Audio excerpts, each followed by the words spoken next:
All sports, all plays. Yeah. All sports, all plays.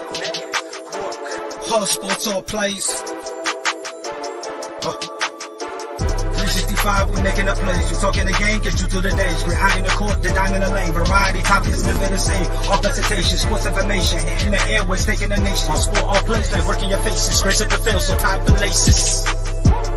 All sports, all plays.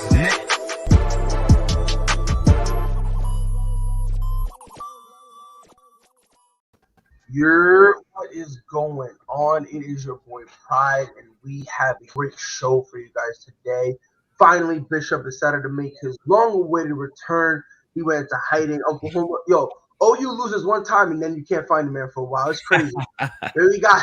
We got Greg out here who somehow always wants to bring in the Chiefs to whatever conversation we talk. We can be talking about NASCAR and also Patrick Mahomes will be involved. We have Jonathan, who probably is even deeper in his Lakers depression because he can't do nothing right.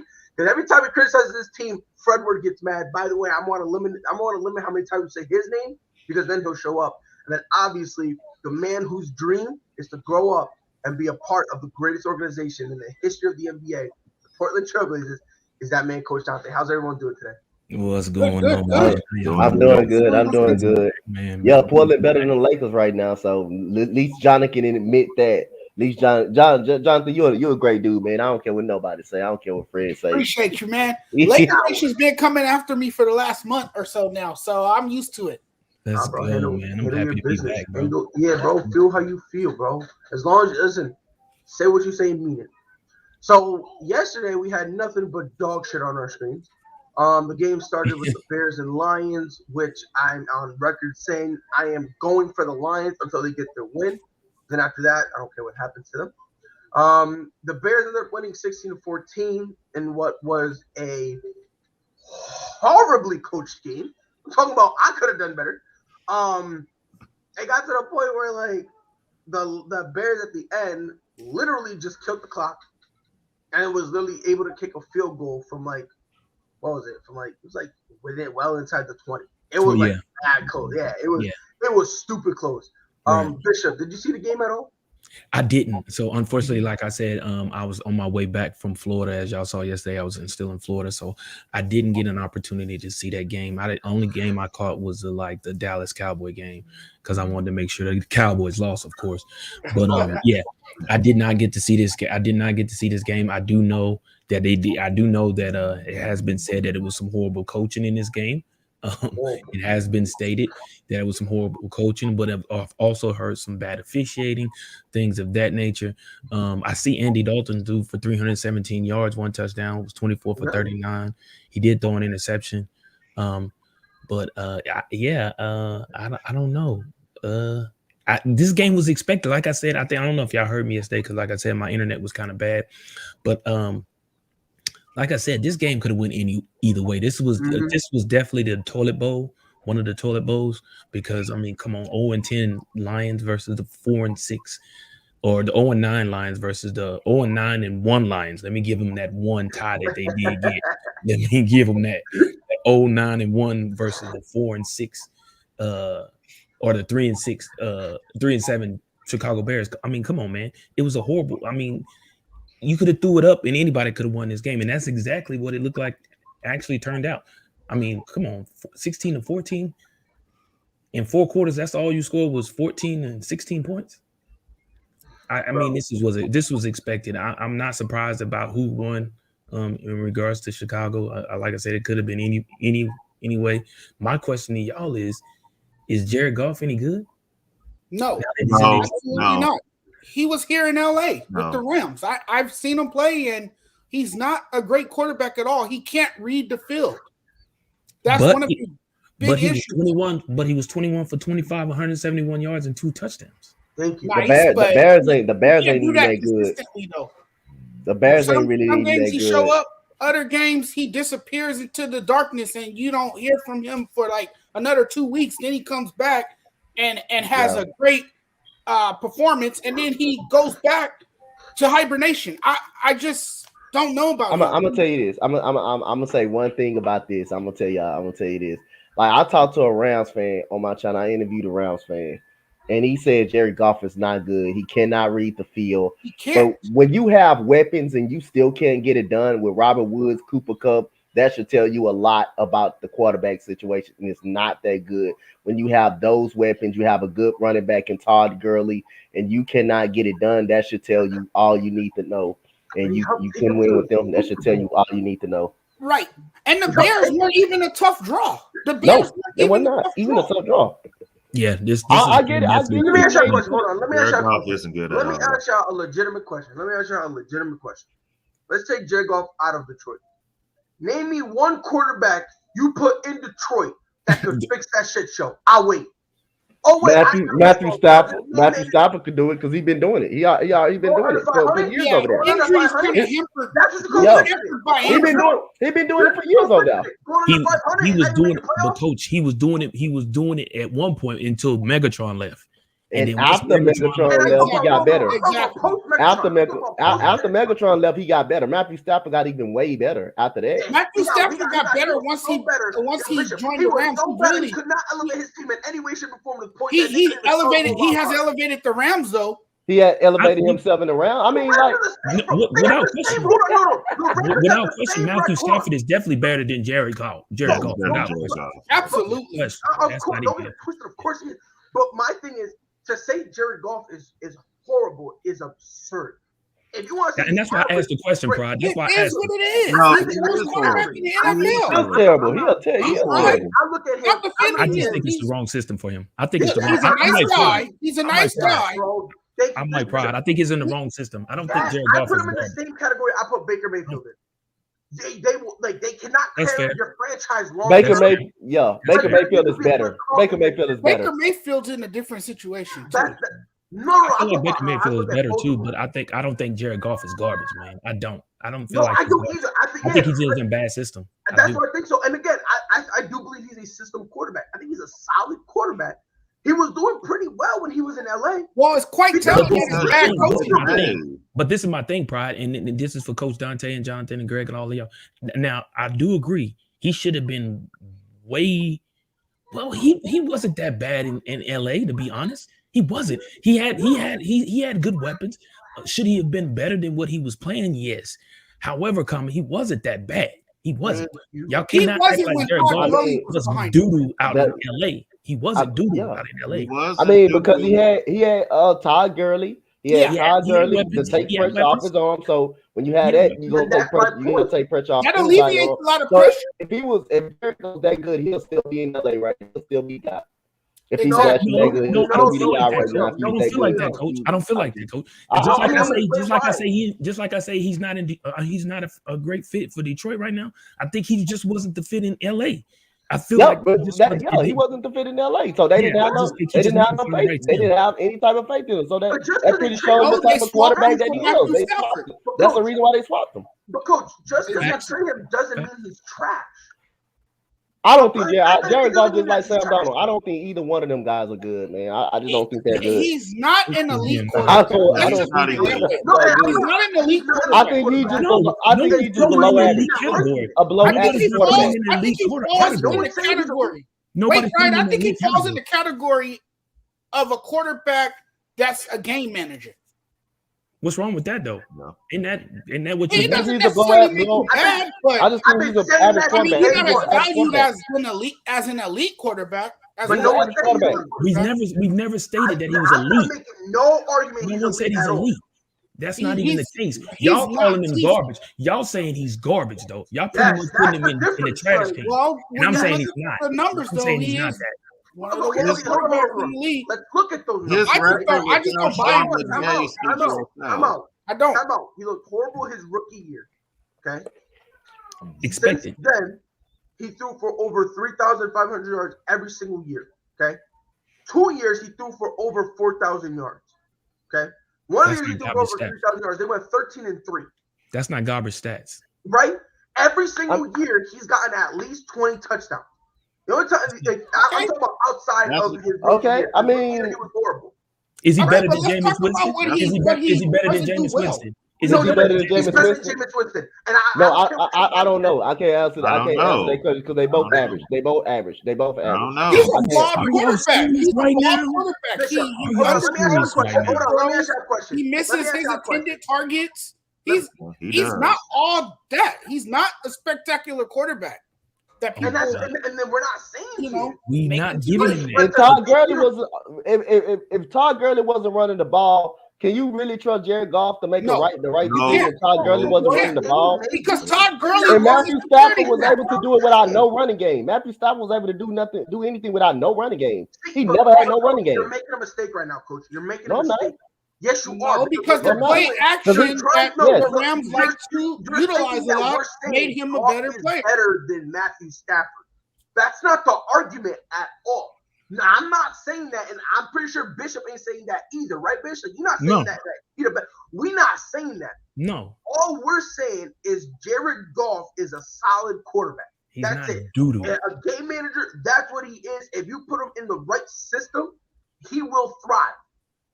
You know what I mean? Like, So let me ask y'all this: is Jared Goff better than Carson Wentz? You say it's who? Is Jared Goff better than Carson Wentz?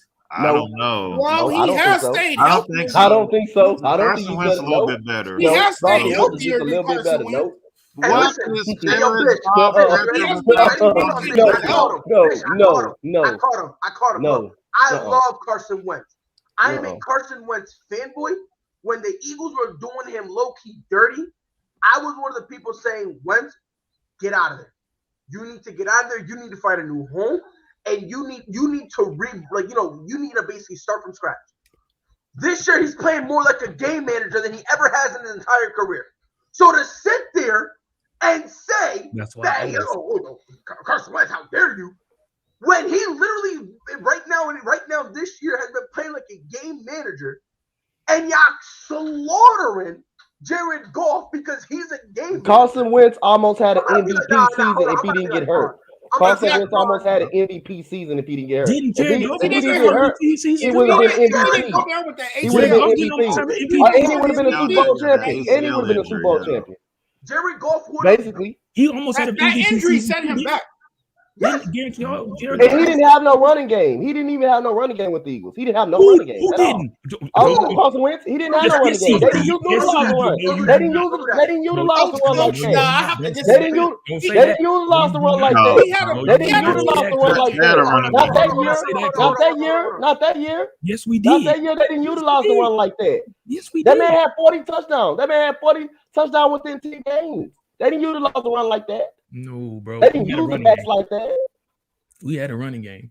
They didn't even use. They put everything on Carson Wentz before he got hurt. And then when Foles got a situation, then that's when they started using the running game. Otherwise, they wasn't using the running game like that when Carson Wentz was there. That man almost disagree have with you on that, coach. 60 touchdowns. Okay, I mean you can disagree, but hey, the man had 40 touchdowns within 8 games almost. 40 touchdowns. They didn't use the run like that. Hey, Bishop knows his team. He knows his team. I know. I'm a Philadelphia Eagles fan too, so I know how many. That man had 40 touchdowns within 8 games almost. Yeah. We threw the ball a lot. We will. I agree with that. We did throw the ball a lot. We Carson Wentz threw the ball a lot. We threw the ball way more. You're kind of like leaving out. First and foremost, they did use a run game because a lot of the plays that they ran in terms of passing was play action. Screens. And they were kind of biting off it because they ran the ball. And two, every time Carson Wentz had the ball, which is one of his biggest knocks, he wants the home run ball. There have been one of the biggest knocks is that Carson Wentz sees the always look for the guy. home run ball. That's true. Yes, he sees the check down guy and goes. That's true. All them wasn't check downs though, bro. All them A lot of wasn't these check downs. quarterbacks now look That for the was home deep run pass. That ball. was most of the that's what I'm saying, plays. Coach. No, Coach, that's what I'm saying. That's what I'm saying. Like the knock on Carson Wentz was like he would look at the check down guy who was wide open and say, "I'm not throwing the ball to you," and then look deeper and throw it like as far as he can because he wanted every single of his passes to be the touchdown pass. I'm not saying that he was checking down. I'm just saying that he had that opportunity and he chose not to because that's not what he wanted to do. He wanted that home run. He wanted the home run ball all the time. And I just think right now in their career, like right now, Carson Wentz is playing like a game manager. He really is. He's playing like a game manager this year. Yeah, well, And look we're at not all the killing him talent for he it. has around him. Jonathan Taylor is having a career year. Yeah. You know, he has broke out to be something special. So, I mean, yes, you know, you have a strong running game behind you. That's going to help the quarterback tremendously. And that's what it's done. 17-3, set 19-3, 19 touchdowns to 3 interceptions. I mean, he's not hurting the team. He's No, not. he's not. But let me not. ask you a question. Let's play this game. You put Carson in Detroit. You think he's 19-3? I'll wait. Nope. No. Nope. So that's my point. All I'm saying is this: He's for not. us to crucify Carson Wentz, or I'm not Carson, Jared Jared Goff. Goff for this. Mm-hmm. A, he's a game manager. You know, he's not a dude who he'll probably carry your franchise one, maybe 2 games a year. We'll have those great games where all of a sudden he looks phenomenal. But He also outside throws of a few that, interceptions he's too. a game manager, and I don't think it's bad because guess what? The Saints right now would kill for a game manager. They would kill for a game manager. Josh Allen. Yes. Yeah, and you know who else? You know who else they would kill for a game manager after this year? The Packers. Because we lose Aaron Rodgers, they're gonna be stuck with Jordan Love, who the organization does not know what they want to do. Who has to be a game manager the way he playing. So guess what? Yeah. They will love a game manager. Yeah, they will have. Yeah, Now, it's like, okay, so that's a good point. So that's a good question right there, Pride. Do you think if the Packers were to get Jared Goff, would the Packers still be the Packers of old with Jared Goff? Even though we know we can't compare with please don't get this misconstrued. We can't compare Jared Goff to Aaron Rodgers. No. Aaron Rodgers is better. But That's a big shoe size fill. But Jared Goff in Green Bay. On coaching. Jared Goff in Green Bay. And Matt Depends on LaFleur. coaching. Matt LaFleur. I say they have success on one condition. Devontae Adams has to stay. Well, yeah, of course. I think that plays a big part. But will Jared Goff be able to adapt to the cold weather? And would he be able to handle the pressure of following the footsteps of a legendary quarterback? There'll be no pressure. Big question. There's no pressure. There's nothing behind it. I'll be honest with you. There's no pressure. The only pressure None at all. is I don't think so. If you're a Russell Wilson or you know what I mean, like an established quarterback who you already want to ring, you are who you are, and now you need to lead us to the promised land. Jared Goff, the only pressure is just be better than Jordan Love. That's it. That's really it. the only like with Jameis Winston. That's it. Jameis Winston stepped in, there was no pressure for him to be He had to be better than no. They were just like, bro, be better than Trevor Siemian, be better than Taysom Hill. That's it. And you're good. That's it. And you win the position. You win the job. You win the job. That's it. Because the thing is, we know Jameis Winston is never going to be a Drew Brees. We all know that. You know what I mean? And when with Jared Goff going to the Packers, everyone knows this is not Aaron Rodgers. Right. Who's the other alternative? Jordan Love? Okay. Be better than Jordan Love. That's it. That's all. That's the only pressure he got. That's it. And that's all he really needs to do. That's all he got to worry about. And the way Jordan Love is better playing, than Jordan Love. When the way Jordan Love's playing, the way he played, right? He has no pressure. Exactly. Right. There's no pressure. That the whole point he made. He has no pressure because the way Jordan Love has played once he's gotten into the game shows that he's clearly not ready. So therefore, if Jared Goff was to go there, I feel like he would strive. I feel like Jared Goff going to the Packers. Not saying that's going to happen, but if he was to go there, hypothetically speaking, if he was to go to the Packers, I feel like it would be like Mac Jones in New England. My personal opinion. That's me. Jordan Love, man, he crumbled like a chocolate chip cookie under the bright lights. Yeah. Everybody knew Jordan Love wasn't ready. He definitely wasn't I ready. feel bad for the kid. He barely got any practice. They kind of just throw him in there cold turkey. Yeah, he's not ready. All that stuff. I high-key feel bad for the dude. Yeah, but me too. Me too. That's all I'm saying. This kid, just to call him trash, I think is just unfair. Far-fetched. It's far-fetched. That's just me. I think it's unfair. Yeah, like it's far-fetched. I think he just goes out. He's a game manager. You know, he's not a top-tier quarterback. But can you win a Super Bowl with this quarterback? Yeah, you can. You better have a top 10 defense if you're gonna win. If you're gonna win the Super Bowl with Jared Goff, you better have a top 10 defense. Matter of fact, hold on, Fisher. That's fair. If the Rams don't win this year, will that clear up any of the disrespect to Jared Goff? Because supposedly the only thing was the defense. If they or not defense, sorry, was quarterback. No, it was quarterback. Yeah. Win.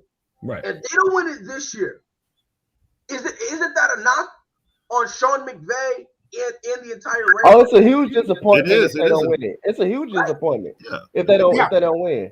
I'm not saying disappointment. Consider this season a failure. Yeah, it is. It is a failure if they don't I make think it's It gonna is be a failure if they don't Yeah, win. because you traded the one piece that Wait a you minute. think you need Wait a to minute, get Coach. you over the top. Is Right. it a failure if You they don't make traded it? for Or what is you it a thought was failure? Oh, it's a failure if they don't make it. If they don't make it, it definitely if they don't make it. But No, it's that's also how I a look at failure it. if they If don't they win. don't too. make it, That's it's how I look definitely You at traded it's a for a failure. veteran linebacker in Von Miller. Then you traded Yep. for Odell Beckham Jr. OBJ, You yep. also pulled off a blockbuster trade over the offseason to For Jared acquire Goff, Matthew yeah. Stafford. So if you don't win it this year, then yes, that's considered a failure. That's a failure. And then That's you a got huge OBJ, disappointment. you got But the OBJ and loss Von was Miller them on disappointing. 1-year contracts too. They're not guaranteed to be that next year either. Robert Woods hurt his ACL late during the Exactly. year. Yeah, so you're gonna have some problems if you don't get close or if you don't win. And You're the gonna have reason problems. the Rams made these curious moves was to win now.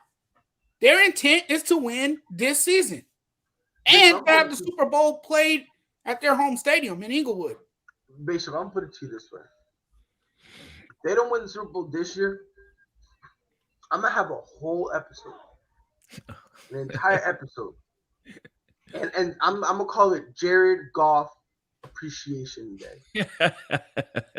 Because if they don't make the Super Bowl, I cannot wait to hear the stuttering, the backpedaling, and the excuses. Because my guy, Jared Goff, that bad boy #1 sis, he brought him to the Super Bowl. Imagine, Jared Goff, he's a new shiny toy. And that's another thing. Y'all keep saying he's not that dude, but he did take him to a Super Bowl, man.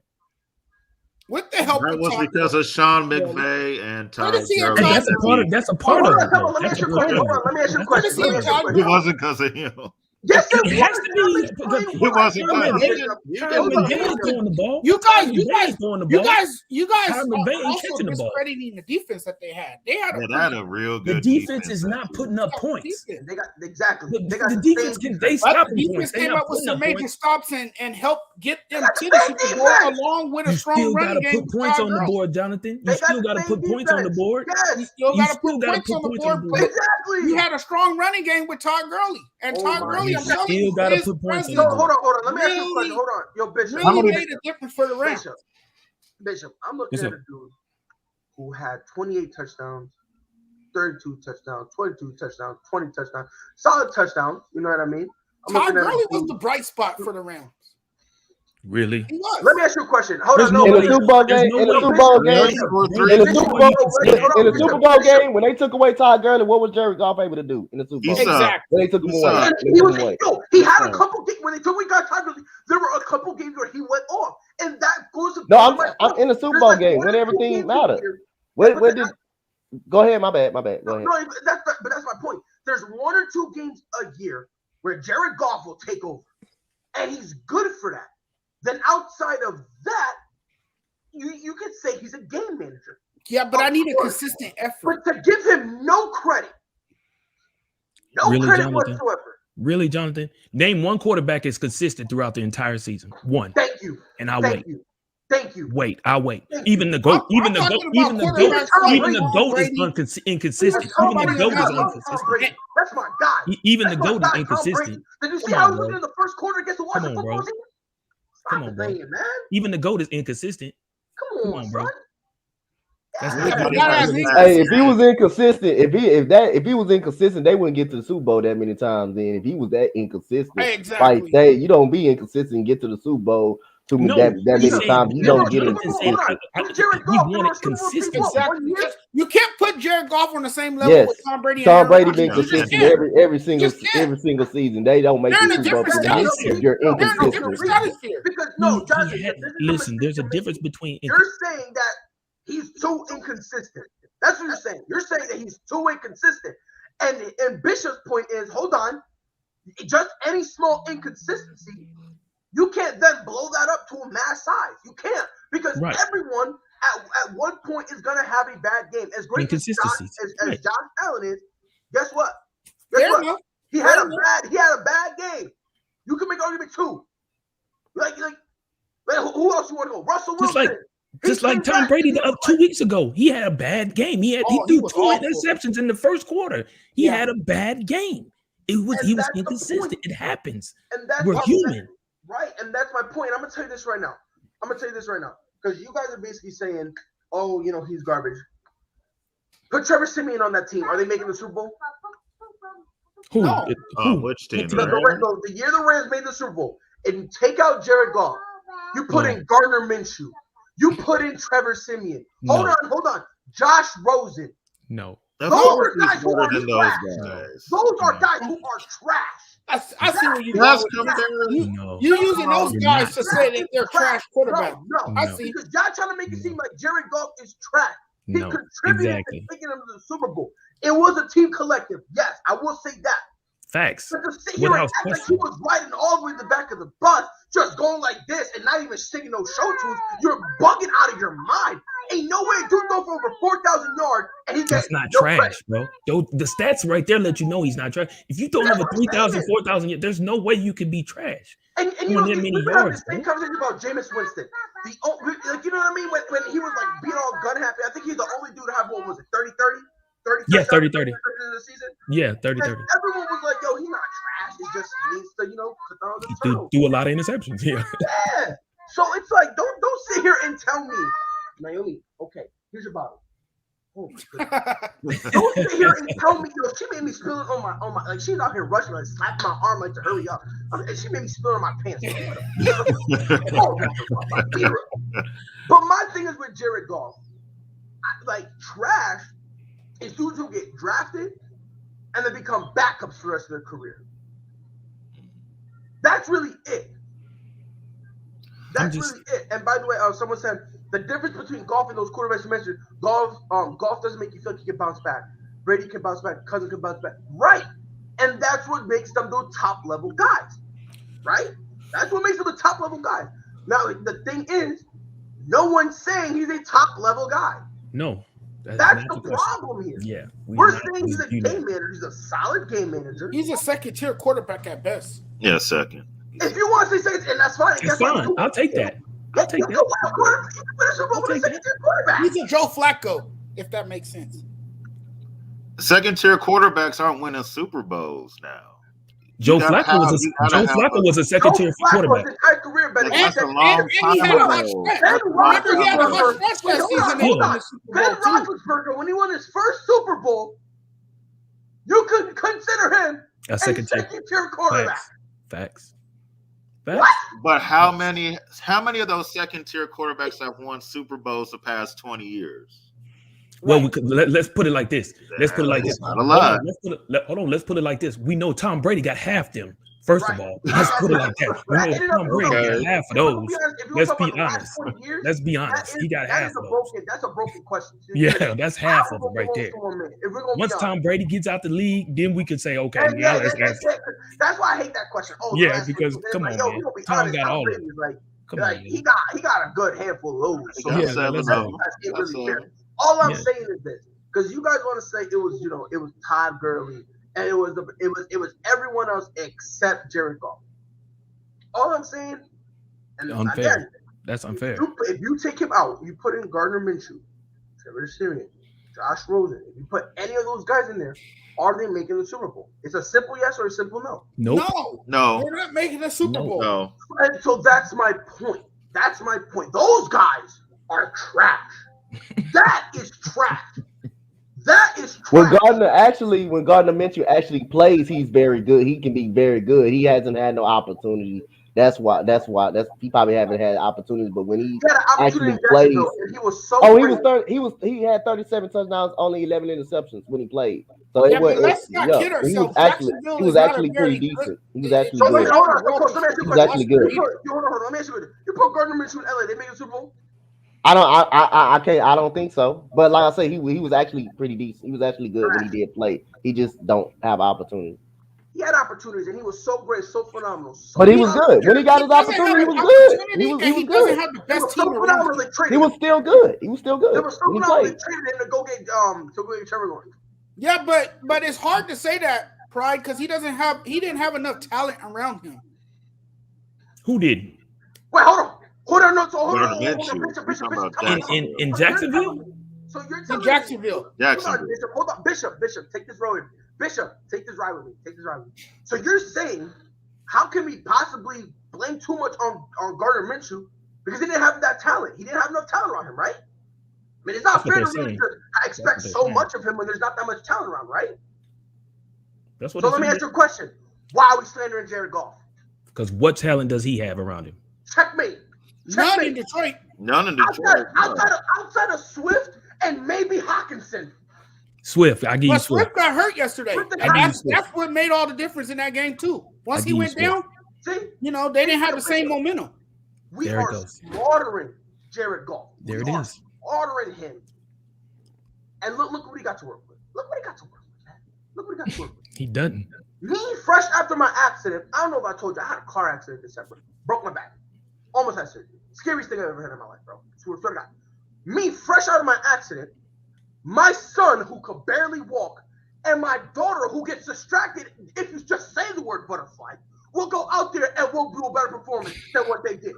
Let's be honest, bro. The only people who are allowed to stay is Swift and Hawkinson. Everybody else, go home. Do not come back.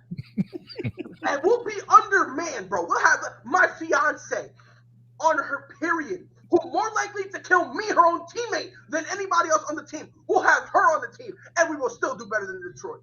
So we out here slaughtering Jared Goff. We're out here assassinating the good name of a man who's just shown up to work and literally comes home smelling like shit because of all the stuff that's around. Okay, we get you. Next game. That's I'm so passionate about Jared Goff, bro. I really we can tell you love. I can see Jared that. Goff. Jared Goff, and he's not the best. He's a good I guy. would not stand for any slaughter because any slander because every single time I ask the question, if you put any other quarterback, I think that was well established about 30 minutes ago. You said what? I think that was well established about 30 minutes ago. How much you love Jared Goff. Facts. Yeah. That's my guy.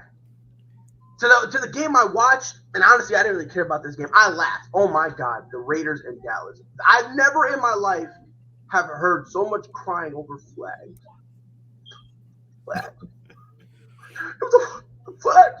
The flags weren't there. Meanwhile, they both got flagged the same amount of times.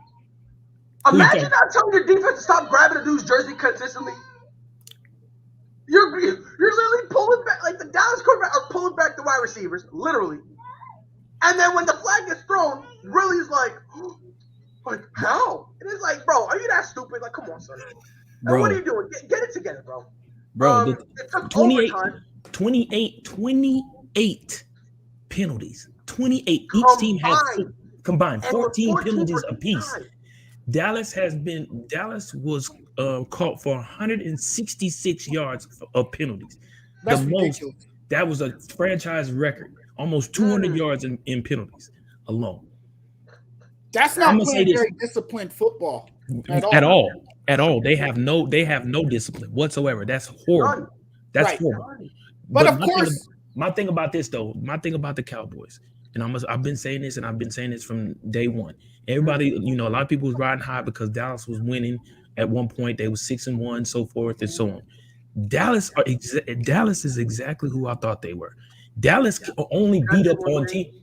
Let me just say one thing. Damien, do me a favor. Actually go watch the Denver game. Because they got Cortland Sutton, who's a hell of a receiver. They got Noah Fant, who's a young and upcoming tight end. He's got offensive weapons, and we're not blaming him. We're just saying eventually they're going to have to move on from him because even John Elway said they want a young quarterback. They missed with Teddy Bridgewater has way more weapons than Jared Goff has. And it's not even close. Yeah. Not even a debate. Not even a debate. But anyway, back to what I was talking about. Like I said, Dallas Cowboys is exactly what I thought they were. Dallas Cowboys was beating up on teams who had a horrible defense. My Eagles is one. The Dallas Cowboys, when it's all said and done, if they playing up against a defense that's decent and well enough, they will not win. They will not win. They will fold and they will lose game. And then they make bonehead mistakes. How do you sit there and allow First, the field goal team went off sides, backed them up 5 yards. Then you jump, give them back the 5 yards. Then you line up over the center, which you know you can't do. Like you said, Jonathan, no discipline whatsoever. You know you can't line up over the center during a field goal. You know you can't do that. That's safety purposes. Can't line up over the center. So you get another penalty. You make it a pooch kick basically after that, and they win the game on y'all. Like, it's just horrible. And then to have 14 penalties, that's unheard of. That's ridiculous. That's unheard of. Come on, man. That's just I mean, Dallas is exactly who I thought they were, man. Yeah. Dallas, they not gonna do nothing, man. I want to give credit, like I say, to Derek Carr and Dak Prescott. They played a hell of a game. They did. Yes. I thought Dak Prescott was amazing. If you look at the numbers, his numbers, I mean, you're gonna say he missed 15 passes, but Derek Carr missed 15 passes as well. But he still threw for 375. This is what I was just gonna get to that. 375, a QBR rating of 106. That's a great game. 2 touchdowns, a clutch touchdown to Dalton Schultz over the middle. Now his receivers, you can tell he missed CeeDee Lamb in this game. His receivers and tight ends dropped a busload of passes. I mean, Cedric Wilson, the pass over the middle that could have kept the drive alive. I know you was always taught. If anybody was always taught, you always heard. Hold on, time out, Dante. Whoever's saying this, you need to get up out of here. Because me and Freddie had more faith in your team than you. Y'all said, "Oh, don't do it." No, get out of here. That's Coach Spotlight. Get out of here. Dak Prescott was impressive yesterday. I mean, Cedric Wilson dropped a pass instead of catching the ball first. He ran. He was trying to hurry up and catching and running. He ends up coming off his chest. Dalton Schultz dropped the pass. But Elliott dropped the pass. Coach, in overtime. That's Dak Prescott's fault. Now I was going to get to that. That's his fault. Okay. That should have been a bad throw. That throw should have been in front of him. That was the only throw he made. That was a bad throw. I already knew that was coming. I was going to touch on that anyway. That's the only bad throw he had. That was the only bad throw he had. Now the throw to Michael Gallup to the end zone. Michael Gallup tripped. He tripped on that. The ball was thrown where it's supposed to be thrown. Michael Gallup tripped. But the only bad throw that he had was that pass right out to Brown. That pass should have been out in front of him. Brown, that was not Brown's fault. That Prescott, that should have been a better pass. Absolutely. Right there. And Michael Parsons, my goodness, he almost raked the game. He almost raked the Raiders. He almost raked the game. He almost won the game for the Cowboys by himself. Into that penalty by Anthony Brown. That was it. If it wasn't for that penalty, I believe Michael Parsons probably would have raked that game. Yeah. But then we also can say that we also can say that DB lost the game for the Cowboys. He had 4 penalties. He had 4 penalties. He had 4 penalties. Four penalties. If I'm his coach, I'm pulling him to the side and we're having a conversation. Because that is unacceptable. That's unacceptable. That's huge. But I mean, you don't. That's not a conversation. You need to sit the dude. You can't. You need to make him miss offensive. You need to make him miss a couple sets. You can't, Brian. You have to. But the game is too close. I'm listening. I understand it's close, but you need to sit him because if you're making the same mistakes over, I can't talk to you. Talking is not going to do nothing. Yeah, but you then need you to jeopardize you're your chances going of winning the game. You're going to have to miss a whole defensive set or two, and then when I look at you, I'm looking at you saying, "Are you done?" And if I don't get an answer, you're staying your ass on the bench because he was more of a harm than he was a help. Let me ask you this though, Pot. If you switch him out, right, or you have a guy who can take his spot, do you really want to put that guy out there at that critical moment right there? Yes, and the reason why, you need to make a point. You need to make a point because the problem with Dallas this year, which is what stupid people don't want to hear, when the morons out there who don't know what they're like, don't know football, they don't want to admit this. Dallas is undisciplined. Very. Exactly. They're an extremely undisciplined team. Very. And here we are, 11 games in? And you guys are still making the same ridiculous. Bonehead mistakes. That's why they're not going to win a playoff game. They'll That's get right. there. They're not. Win a playoff game. So They're from not. time to Playing time, like that, they're not. I understand like from here, They're not. here and again, they're gonna get a defensive penalty. But the same dude getting 4, at some point you're gonna have to sit him down for a set and say, look, I don't care if we win or lose. I don't care.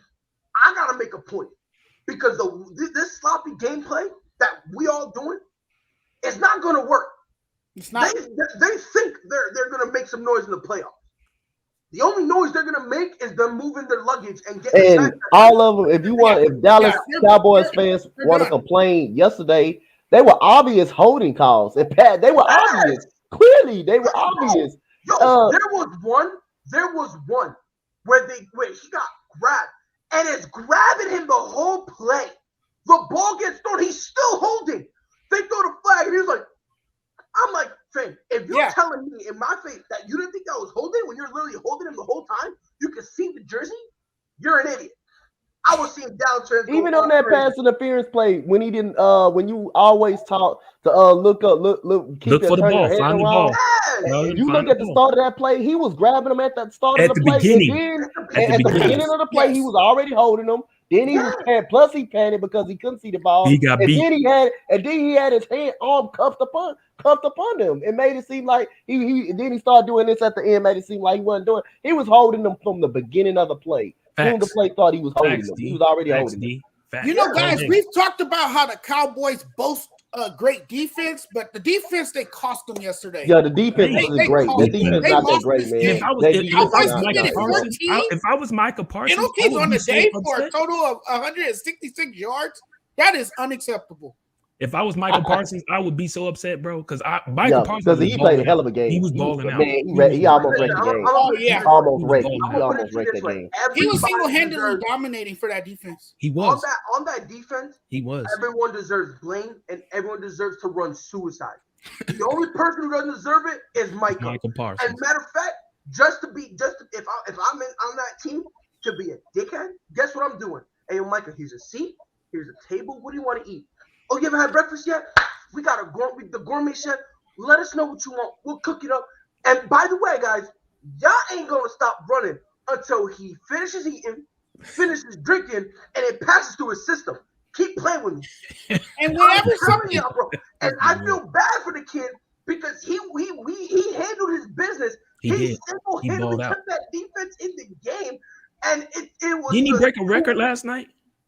I think he did. I thought he broke something regular because every time, like I say, you look, Derek Carr dropped back. That man was in his face all day long, every play. Hold on. Did he get?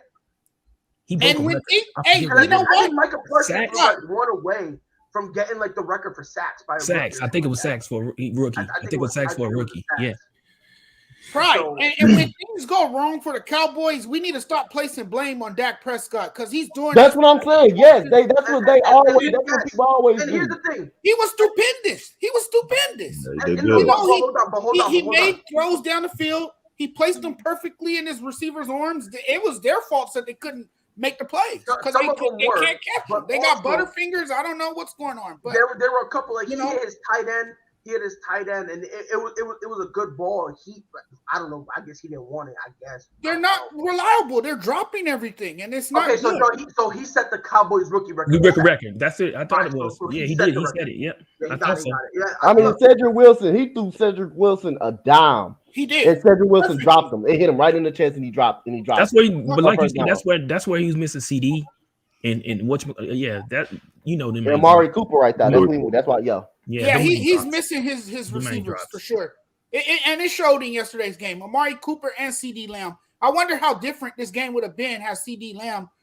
Way different. Way different. Way different. They probably would have won this game. They probably would have because this is a game that they should have won. When it's all said and done, this is a game that they were supposed to beat Oakland. I mean, Las Vegas. They're supposed to beat Las Vegas. There's no question.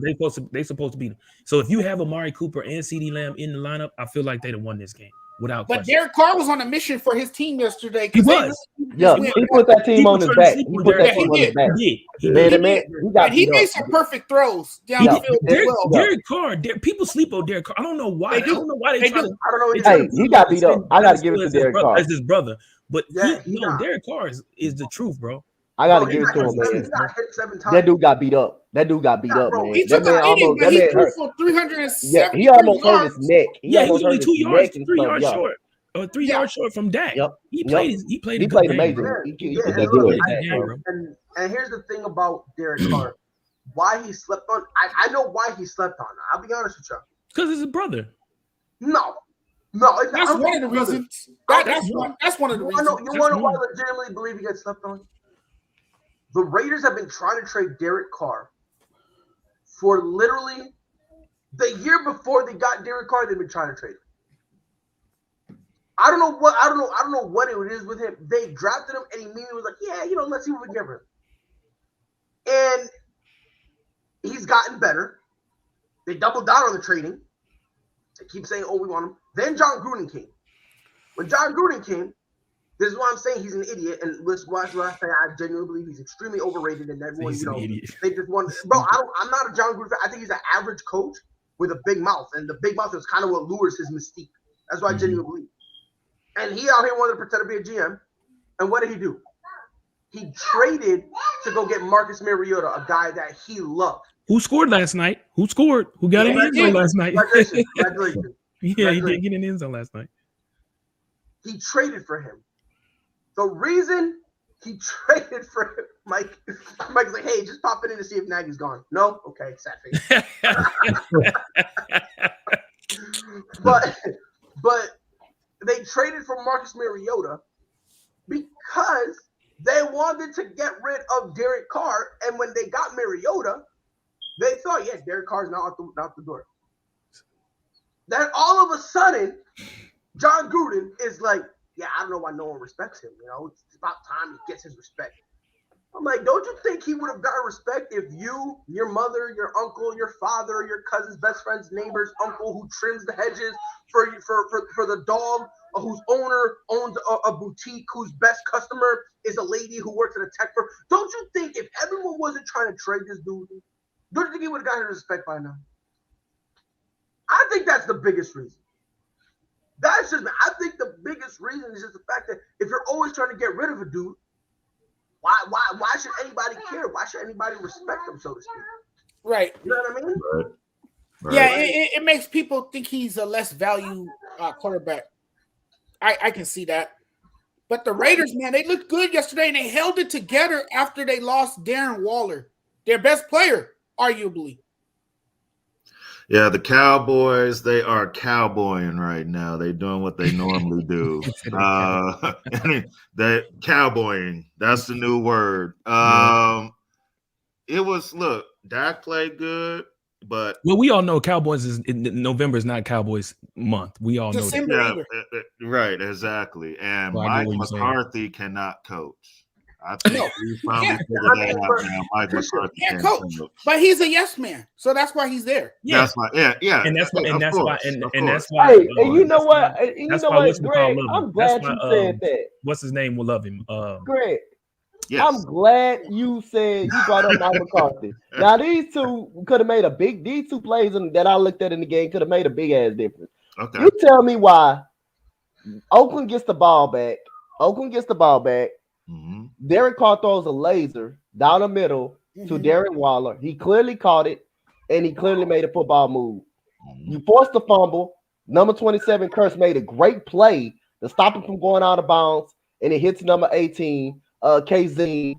Tell me why Mike McCarthy didn't challenge that when it was clearly a fumble. The dude clearly caught the ball over the middle, made a football move. He didn't challenge. That right. And then the Oakland Raiders up 17-6.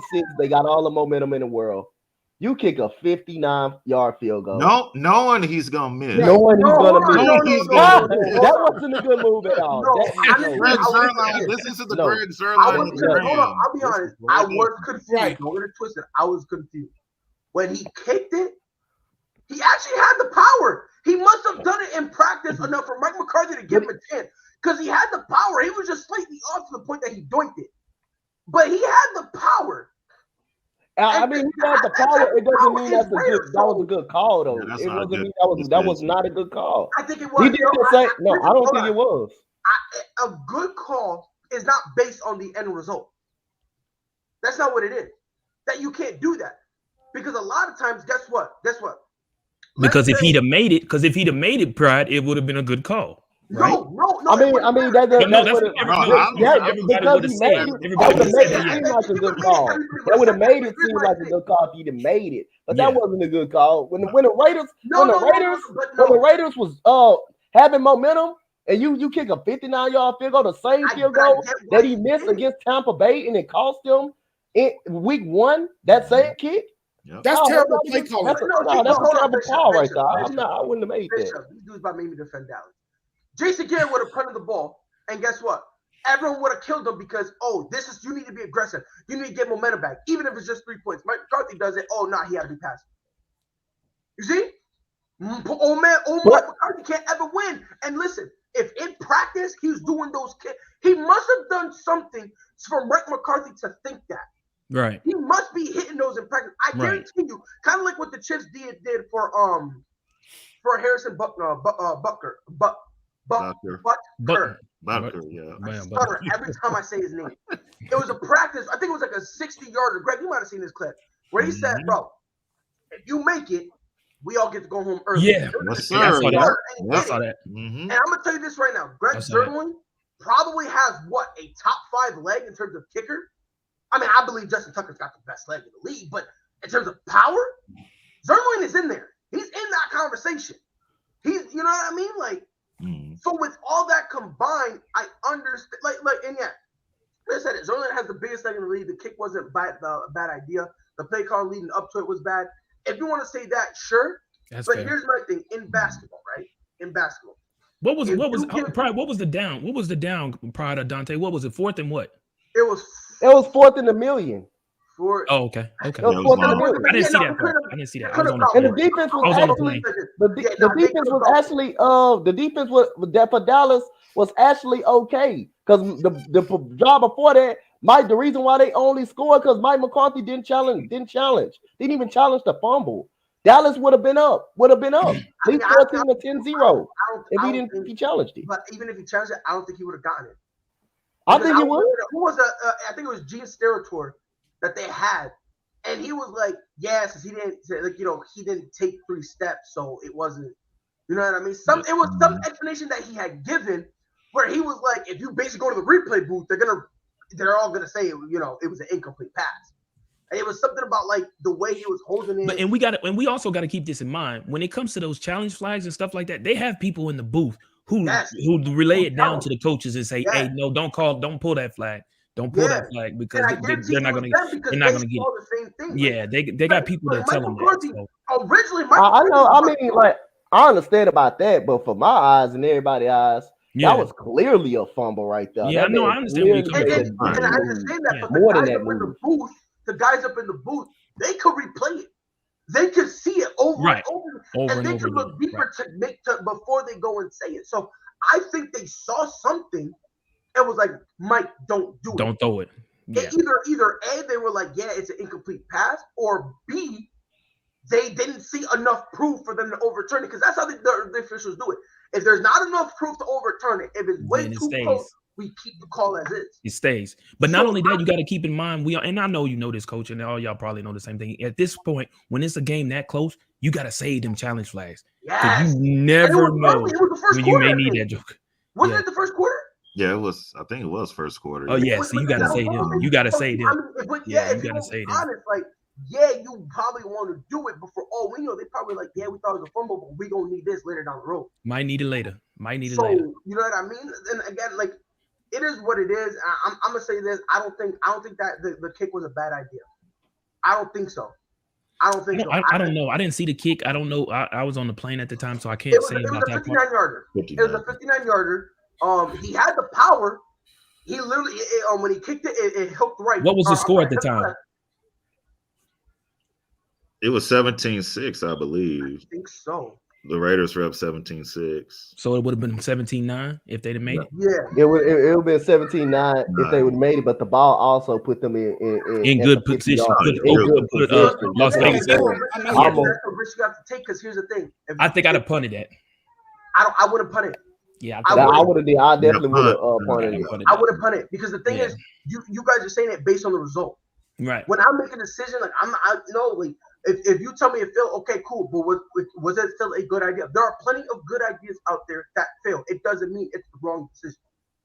No, I was saying it was a bad idea when he came out there. But then again, you think so did because I put it on Facebook. I put it on Facebook. That was a bad idea. Then again, I'm going off what Coach saying too. If you kick I understand in a way. I kind of understand why you kick the field goal, because if you Mike McCarthy, you kind of feel like my defense is good.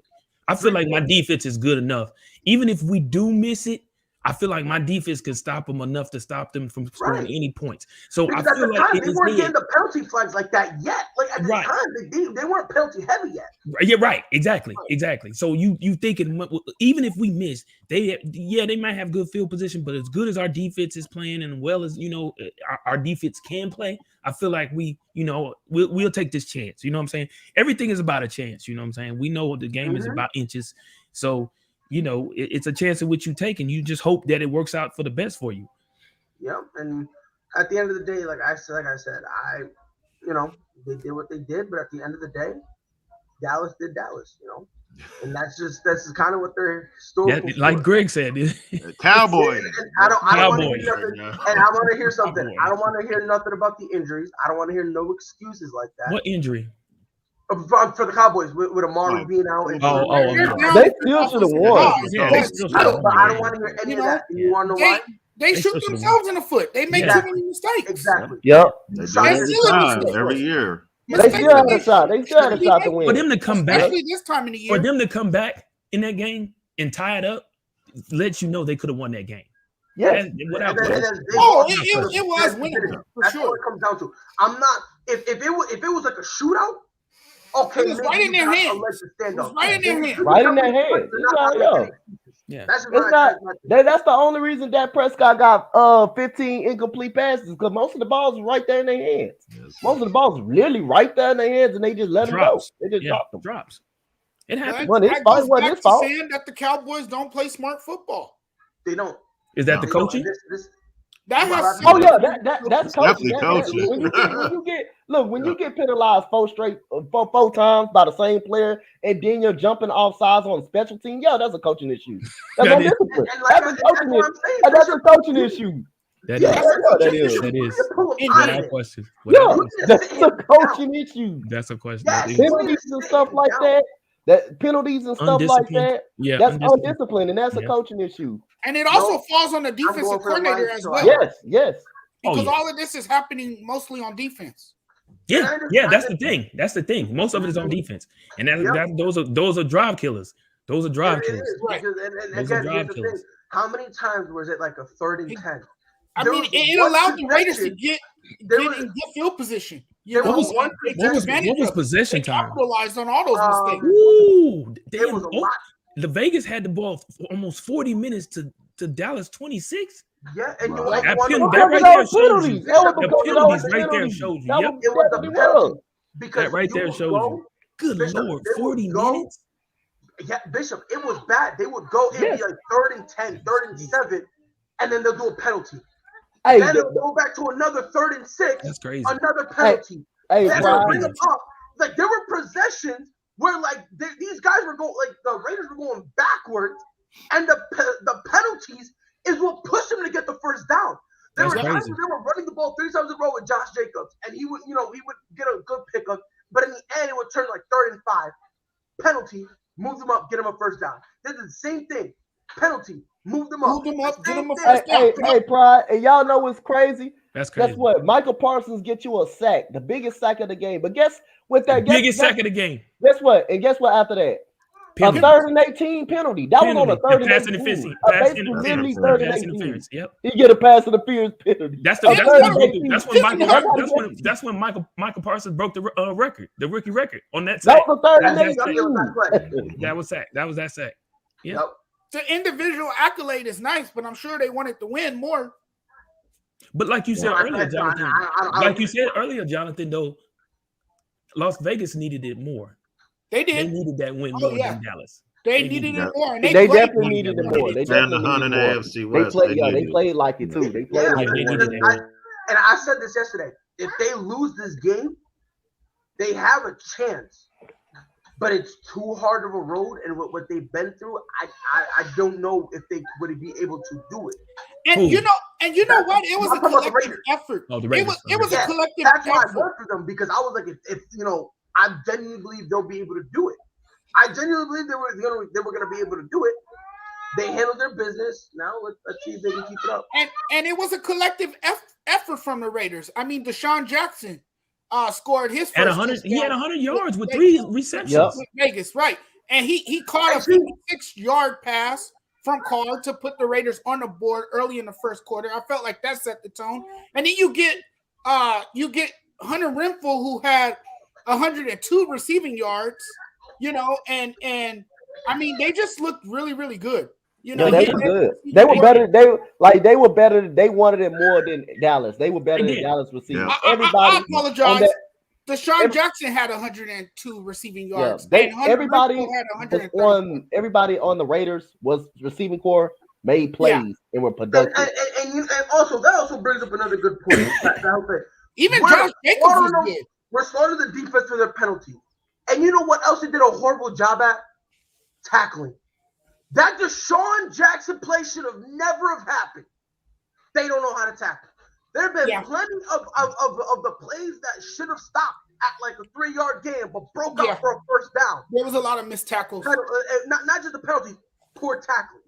Missed tackles and blown opportunities for sure. Yep. Right. Because you missed really 2 tackles on that play. Like Pryor said, you missed a tackle when he caught the ball, then you missed a tackle going down the sideline. When he could have pushed him out of bounds. You don't even. When he could have pushed him out of bounds. He could have pushed him out of bounds. Yeah. Yep.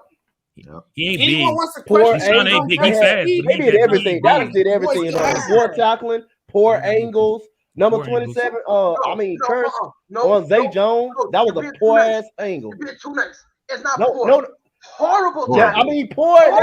Horrible, poor. However the hell we all gonna call it. It was both.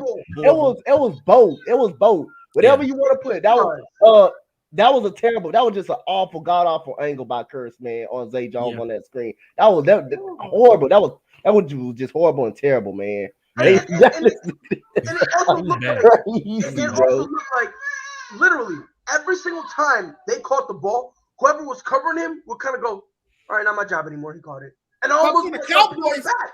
And it's like, wait a minute, you got 2 jobs. You cover him, but when he catches it, you still got to tackle him. Don't let the man run.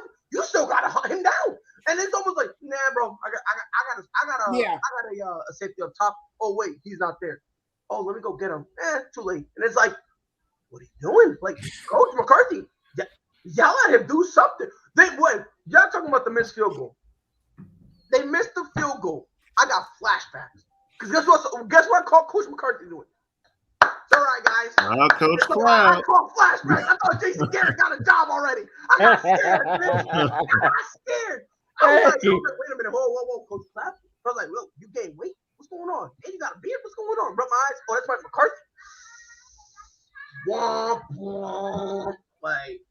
And then for this one, what do you feel about the stupid false start penalty on the Raiders and the offense line of Bob? Though I understand he was just kind of just chilling. It still draws the defense. It's still unfortunately. It is what it is. Yeah, it is. You know what I mean? Because the only time you're allowed to look is if you're looking up at guys or if you're looking backwards to hear the play. Right. If you're kind of just doing that, you're gonna get flagged for it. You're just going to, because in the ref's mind, he doesn't know you're bobbing your head. He doesn't know he doesn't know that. Right. In his mind, he just thinks that it's an intentional movement. I mean, again, I agree that it was stupid, but at the end of the day, it is a rule. You can't allow it, though. You can't allow it. Exactly. You can't allow it because then everybody will do it. Everybody. They're going to start doing it, and then they're going to fall back on I was just bobbing my head, guys, and now you're opening up a whole issue. Yep. Now it's a whole thing. You know what I mean? And also. Go ahead, Greg. Oh, no, I was just going to say, also looking at the rest of the schedule for the Cowboys, I only see them winning 2 more games. What 2 games are those? They'll beat the Saints because Trevor Siemian sucks. And then they'll beat the Giants because Daniel Jones sucks. Other than that. I like that, Greg. I like that, Greg. I don't think we can get a good thing on Daniel Jones because, like, I like that, Greg. Play calling is horrible. But let's see. So they got the Saints. Wait, hold on. You got the Washington football team beating Dallas twice? Yeah, I was about to ask about that right now. I was about to ask about that. I think they're gonna even out. I think they're gonna win one and lose one. That's still they're gonna split that. So if the Eagles winning too? If the Eagles win out, Eagles gonna win at home. Eagles win out, they can win the NFC East. We're gonna win at home. We're gonna win that game at home. Yeah, we're gonna win that game at home. The Cowboys can lose the NFC. You got to remember, Pride. Yeah, Eagles in second right now. Eagles in second place right now. Yeah, they got better. Yeah, Eagles in second. They just turned it on a little bit late, but they're starting to feel themselves. Speaking of which, hold on. I know this game was last Sunday. And we was talking about ankles and all of that. But did you see the ankles that Jalen Hurts broke on that run? Jalen Hurts is nice. Yo, Bishop. He was snatching, baptizing, exasperated. He was being extremely disrespectful. To the point I thought he was playing basketball. The way he broke the ankle, I was like, "Oh, that crossover on him." I thought it was Kyrie out there for a second, but no, man. We know it was Kyrie though, because he ain't playing no type of ball. But anyway, that's a whole different story. The Nets game, what's going on? Yeah, that's a whole different story. But we got to get to this Bills and Saints game real quick. Yes, Bills and Saints, which made me. I don't want to be that guy, but it made me laugh. People were saying the Bills. I'm gonna tell you why. The Bills are washed up. The Saints, their defense is a problem. The Saints have a better defense. What about offense? The defense is just so great. Greg said it. But the defense. Simeon. But offense is the defense. 31-6. Josh Allen, apparently Bishop, Josh Allen is not good. He's a game manager. That's what they say. That's the word on the street. These are the same people who've never watched a Buffalo game ever. So it's kind of like, I don't know how you can say that if you don't watch the guy, right? He went 22-28, 206 yards, 4 touchdowns, threw 2 picks, which I didn't like, which goes back. However, they were starting to run the ball a little more. Devin Singletary had 15 touches for 44 yards, and Matt Breida had 9 touches for 26 yards. Josh had 8. Josh Allen. He had 8 touches for 43, 5.5 yards a carry. Yeah. Now, the first thing I want to talk about, Stephon Diggs had a solid game, 7 receptions, 74 yards. Can we talk about the touchdown he had when he literally? Oh my God! He took Marshawn to school. That boy took him to school all night long. That's nothing new, Marshawn. Oh my goodness! Burnt by a lot of people. Marshawn, that boy took Marshawn Lattimore to school, man. That dude did a quick hesitation. That dude went in, and then after he went in, you just almost when he went out, Marshawn Lattimore, man, you can just see his knee almost snapped, bro. I thought his knee had snapped in half after he went out, and then he caught the touchdown, and then he booted the kick into the crowd. Boy, he made it look. He put some sauce on that motherfucker. Yes. Hold on. Here's a question. Do you think the Saints should start Taysom Hill next week against Dallas? They paid the man $90 million. They paid him like he's a quarterback. Yes, he needs to start. I mean, why not? I'm guessing that's why they invested that much on him. No one wants to respect him. What can he hurt? They're hating towards that. And by the way, Bishop, you know who was saying that? You know who one person was saying that? We have him right here, Jonathan. Yeah. He said what? That Josh Allen isn't all that. I never said he wasn't all that. I just said that he took a step back. That's all I said. I never disrespected him in any way. I like Josh Allen. How is that not disrespectful? Personally honest with you, I like him. Josh Allen. I just said that he's had a few bad. I like Josh Allen. I think he ain't all that, but he cool. I mean, Josh Allen is cool. I like Josh Allen. I like Josh Allen. I think he's good. That's cool. Is he Super Bowl good? I don't know. He's better than Trevor Simeon. That's for damn sure. I'm better than Trevor Siemian, so that's not even. He said he better. You know what? This game showed that things changed a lot since Drew Brees retired. I mean, and what it tells me too is that they desperately miss Drew Brees, but he won't be coming back. So I mean, absolutely, they got to move on. They got to find a new quarterback. They got to turn this offense over to Taysom Hill. Let him be the starting quarterback. You talking about turn it over to him right now? In other words, not when Jameson come back. Next week he's getting started. I mean, the Saints lost one game with Taysom Hill only. Last year, they lost one game with Taysom Hill. That was it. They only lost one game with it's looking bad for the Saints, though. They fell to 5-6. Trey was with me on this one. Trey was with me because I think it was just him and I agreeing on this because everyone was like, "Oh yeah, Josh Allen, he's not good." That was Trey. That was Trey. Trey was backing me up on this. And I made a whole video on Josh Allen. I think he's legit. I think he's legit. I mean, like it was kind of like with Jalen Hurts.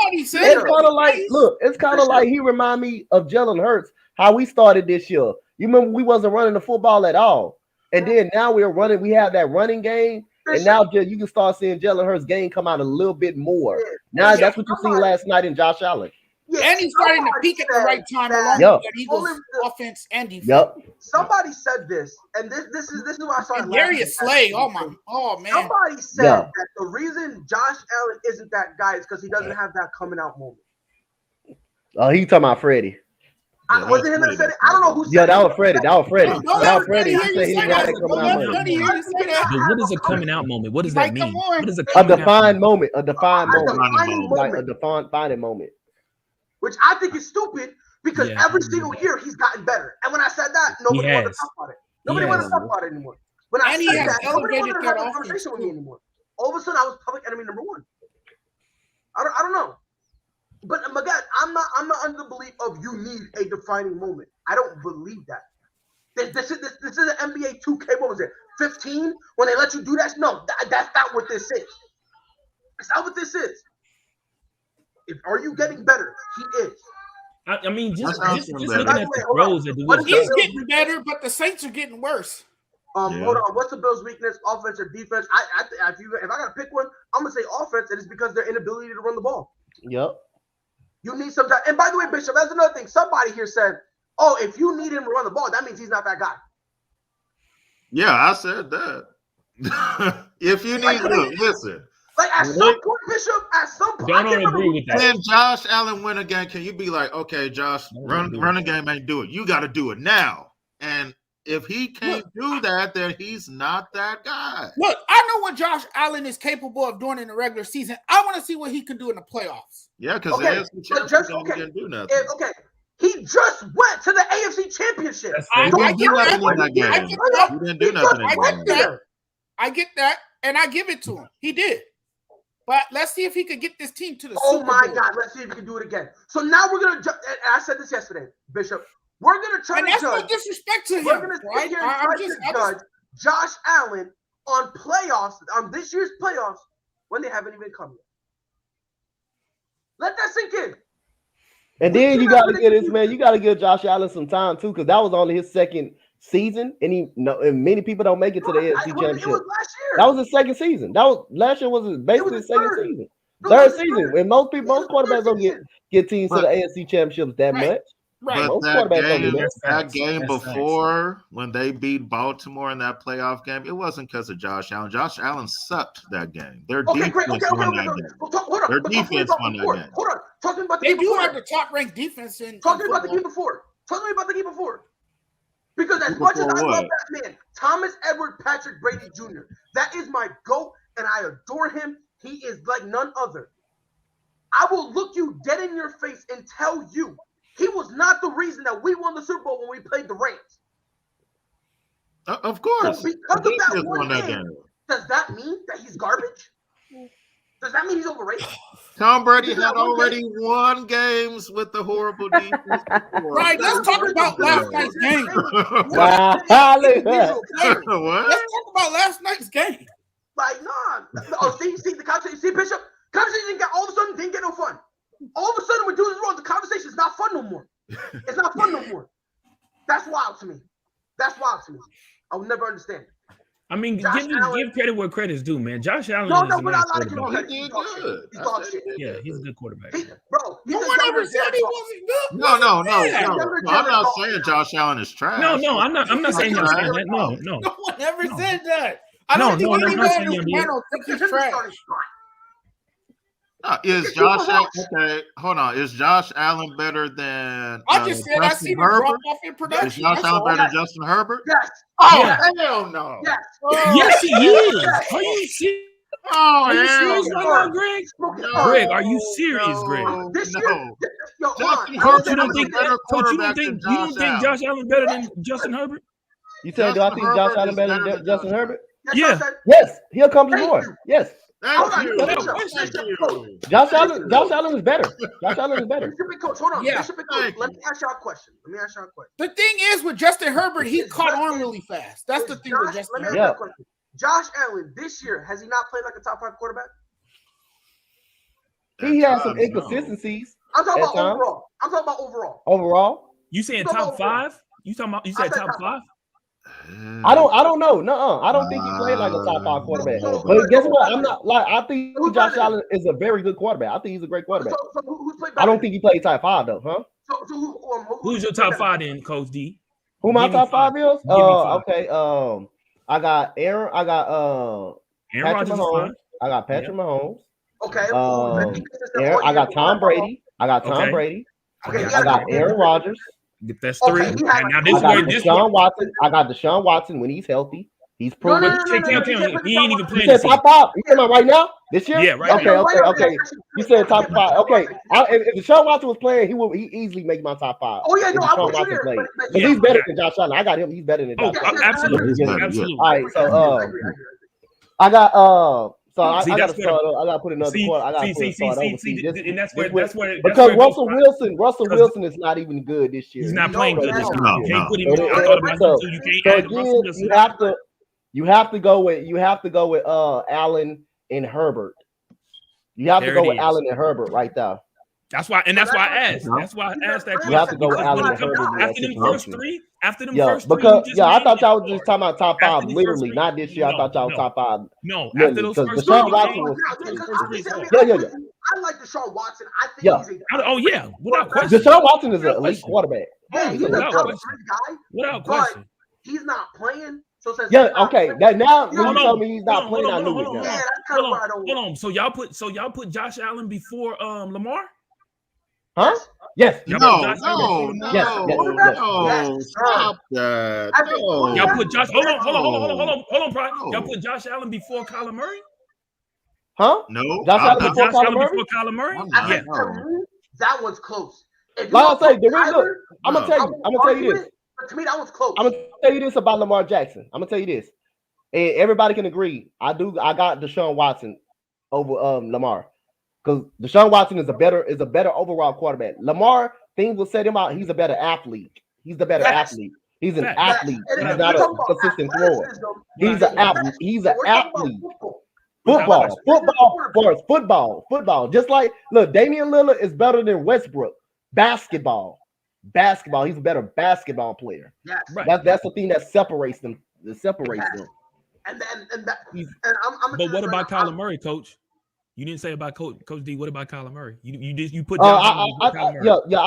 I'm gonna have to give Kyler Murray some more time. I think Josh Allen got the edge over him right now. I think he has the edge over him right now. I got to give Kyler. I think Kyler Murray's gonna be elite though. I think he's gonna be an elite quarterback. He's just having a better season right now. Yeah, he's gonna. I'm not even saying it based on the time thing. I probably believe right now Josh Allen is better. For me though, that's close. If you put Kyler Murray over Josh Allen, that's not wild. What's wild is trying to put Herbert. As much as I love Justin Herbert, I got him on my fantasy. Put Justin Herbert over Josh Allen. Like, come on. No, I don't agree with that. I think Herbert's gonna be a beast, though. I think Herbert's gonna be a beast, but I don't got him over Josh Allen. You put Justin Herbert on that Buffalo team, I bet you Buffalo make the Super Bowl with Justin Herbert. And guess what? If you put Josh Allen, if you put Josh Allen in that LA team, you say Justin Herbert would win the Super Bowl. Guess what? Josh Allen in that LA team, that's a dynasty. So what are we really talking about? Now what are we talking about? He said that's a dynasty. And then actually the thing that sets off, you got Stephon Diggs over there in Buffalo. You put Josh Allen on the Chargers. You got Keenan Allen and Mike Williams over there. You got a running game. And you got a running game that they use over there. So that's even better for Josh Allen. You put him over there. Maybe even better. Yeah, because not only even better for him. He can catch the ball too. Yes. Like they be lining him out in the They got two good running backs, Roundtree and Egler. Yeah. And then you got tight ends. And then you got Cook and good tight ends. So you might be doing them even better. You might be doing them even better favor. And plus he can zone read and run the ball. I'm telling you right now, bro. I've never understood this whole thing about, oh yeah, he needs that defining moment. I've never in my life heard that. Because LeBron James, before he came in the league, guess what? He didn't have a defining moment. And people were still saying he was a hell of a player. Damian Lillard, before he hit that shot, people were saying he was a phenomenal player. Russell Westbrook, Kevin Durant. And if you want to go to football, fine. Deshaun Watson, he didn't have that game. He came in and he was immediately put in that pedestal. Same thing with Patrick Mahomes. You want me to continue? Matthew Stafford. Should I keep going? Thomas Edward Patrick Brady Jr. Should I go? Want me to keep going? Ben Roethlisberger. You want one more name? Aaron Rodgers. Do you want me to continue? We get the gist. Kyler Murray. One more time? Like, I don't get this whole thing about. And by the way, Damian, yes, that team right now is in contention has a legitimate chance of winning their division. They're here. You put Josh Allen on that team, that's a dynasty. That is a dynasty. That's a dynasty. I don't care what I'm laughing because he's not going to beat Patrick Mahomes, so never mind. It don't matter. You had to know prior Greg was coming with that one. You had to know that. You had to know that. And that's fine. Look, when Josh Allen handles his business, I hope the AFC is a rematch. I really do. I do too. I can see that. I can see that too. Because they only won because of turnovers. Let's not forget. If we don't turn over the ball, we would have won that game. Okay, so if we turn the ball over, who's in charge of turning the ball over? It was a bad game. It was a bad game. We had a bad game that night. I'll give it to him. Would you consider that inconsistent, Greg? Is that inconsistency?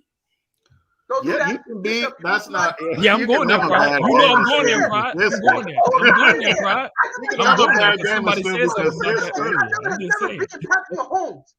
What? He won the game this season. But when we see him again, it's gonna be a different story. Trust that. You're right. It's gonna be a different story. Y'all playing at home or y'all lost at home, right? We lost. But if we gotta go up there, it's cool. Bishop, not Arrowhead. In that cold weather. Josh Allen came in with cold weather. Meanwhile, he in Buffalo. I ain't worried. We ain't worried about Josh Allen over here. And we know about Patrick would turn the ball over. That's what we know. That's what we know. You want to talk about that, huh? Okay. Patrick would turn the ball over. Come on, son. Okay. Let's go. Come on. All right. We 7-4. We good. I felt like this show has been mostly about quarterbacks. We talked about Jared Goff. Now we're on Josh Allen. Interesting. Hold on. What did he say? He said Josh Allen will win back-to-back Super Bowl, something Mahomes couldn't do. What? Mahomes already won the Super Bowl. Mahomes already won the Super Bowl. You can't. No, he said back-to-back. No, I just said it don't matter. He does, but he still got it. You can't knock that man for winning a Super Bowl. He got there. At least he got there. No. I know what he said. No, he's not knocking Mahomes. He's just saying that he thinks Josh Allen is better and will be able to win back to back. I don't see that. Do y'all think Josh Allen is better than Patrick Mahomes? No. He's Patrick Mahomes. I got Patrick Mahomes, the best quarterback in the league. He is, but look, yeah, thank you, Bishop. I know he ain't doing that. I want to say something. The Chiefs are a defense away from building a dynasty. Yep. Agree. Agree. Yeah. Agree. I can agree with that. Now let me ask you a question. Let me ask you a question, Bishop. What's easier to get, a whole defense or a couple running backs to give you a solid run game? What's easier? Say what now? I said because Jonathan said the Chiefs are a defensive away from being a dynasty. And I'm saying the Buffalo Bills are a legit run game away from being a dynasty. Now here's my question. Which is easier to get, a whole defense or a couple running backs? The whole defense. Probably. You said which is easier to get? It's easier to get just a couple running backs. You said easier? I said which easier? Are good. Yeah. See, that's hard to answer, Pride. I'm gonna be honest with you because you can pick up running backs at a dime a dozen, but good ones is the question. And that's all you get. That's all you need. All you need is the running back position is the most devalued position in the NFL. They only need a couple good ones. Not great. Pride, let me ask you. Tell me 5 good running backs in the NFL right now. 5 good. Not great, but just good that you can say. Devin Singletary and Zach Moss. Who? That's how they got two. They got 2 on the roster. Devin Singletary and Zach Moss. Who didn't even get over. But neither one of them got over 100. I don't even think either one of them got close to 100 yards. And in order to get 100 yards, that's great. But you don't need them to be great. 100 yards is not great though. Are you really saying 100 yards is great? 100 yards is not necessarily great. That's a good game, to be honest. So 100 yards is a good game. Yeah. In rushing, around the defense. That's one time down the field. Rushing, that's one time in 4 quarters. That's 25 yards. Hold on, Brian. That's 25 yards a quarter. It's not hard. It's not easy. It's not easy to get 100 yards every single game, though. Say that. It's not easy. It's not easy. That's what I'm saying. That's what I'm saying. And anytime you rush for over 100 yards, that's just like, so we can say 102 yards not good then for Deshaun Jackson. We can say that then. That's good. That's the same thing. 100 is great. 100 yards is great. Is it easier to get 100 yards rushing or easier to get 100 yards receiving? Receiving? Which one is easier? Which one is easier? 100 yards rushing or 100 yards receiving? Because it will be easier to get the receiving because your offensive line, you can have a bad offensive line. Right. You gotta have a good offensive line. Don't you have to have a good offensive line on both? Yeah, but like I say, when the running back is gonna get both of the carries for the running back, so he could find his openings. Yes, you have to find his openings. You have to have a good offensive line long enough for the quarterback to be able to throw balls down the field too. Yeah, you could get been dumped for 5 yards too. You still will have a better shot of doing that though, because your offensive line can hold up against the pass better. Will do a better job of holding up against the pass than more than the run. You know you're gonna have some busted plays on the run game, right? It's just how it is. It's just how it is. Maybe some offensive line block better during the pass. A lot of offensive line don't block better during the run. They might just block better during the pass. I mean, that's why I say receivers will be easier to get 100 yards receiving. It'll be easier. For your question, Pride, I'm gonna be honest with you. It's hard to be honest. I don't know which one would be easier. To be honest, that's a hard question to answer. To be honest with you, whether to get quarterback, whether to get running backs or defense. And I'm explaining to you why, Bishop. It's hard based on simple statistics. They really only probably need to, like, honestly, if you want to keep Devin Singletary or Zach Moss, you probably need to get one. So if you're saying that, Pride, are you saying which team, would it be Buffalo or Kansas City? Which team could possibly get that missing element first? Yes, I would have to say Buffalo. That's what I'm saying. I would have to say Buffalo. Buffalo, if you get them in again, they don't have to be the guys you get. It doesn't have to be a prime Adrian Peterson. Right. You don't need an all-time great.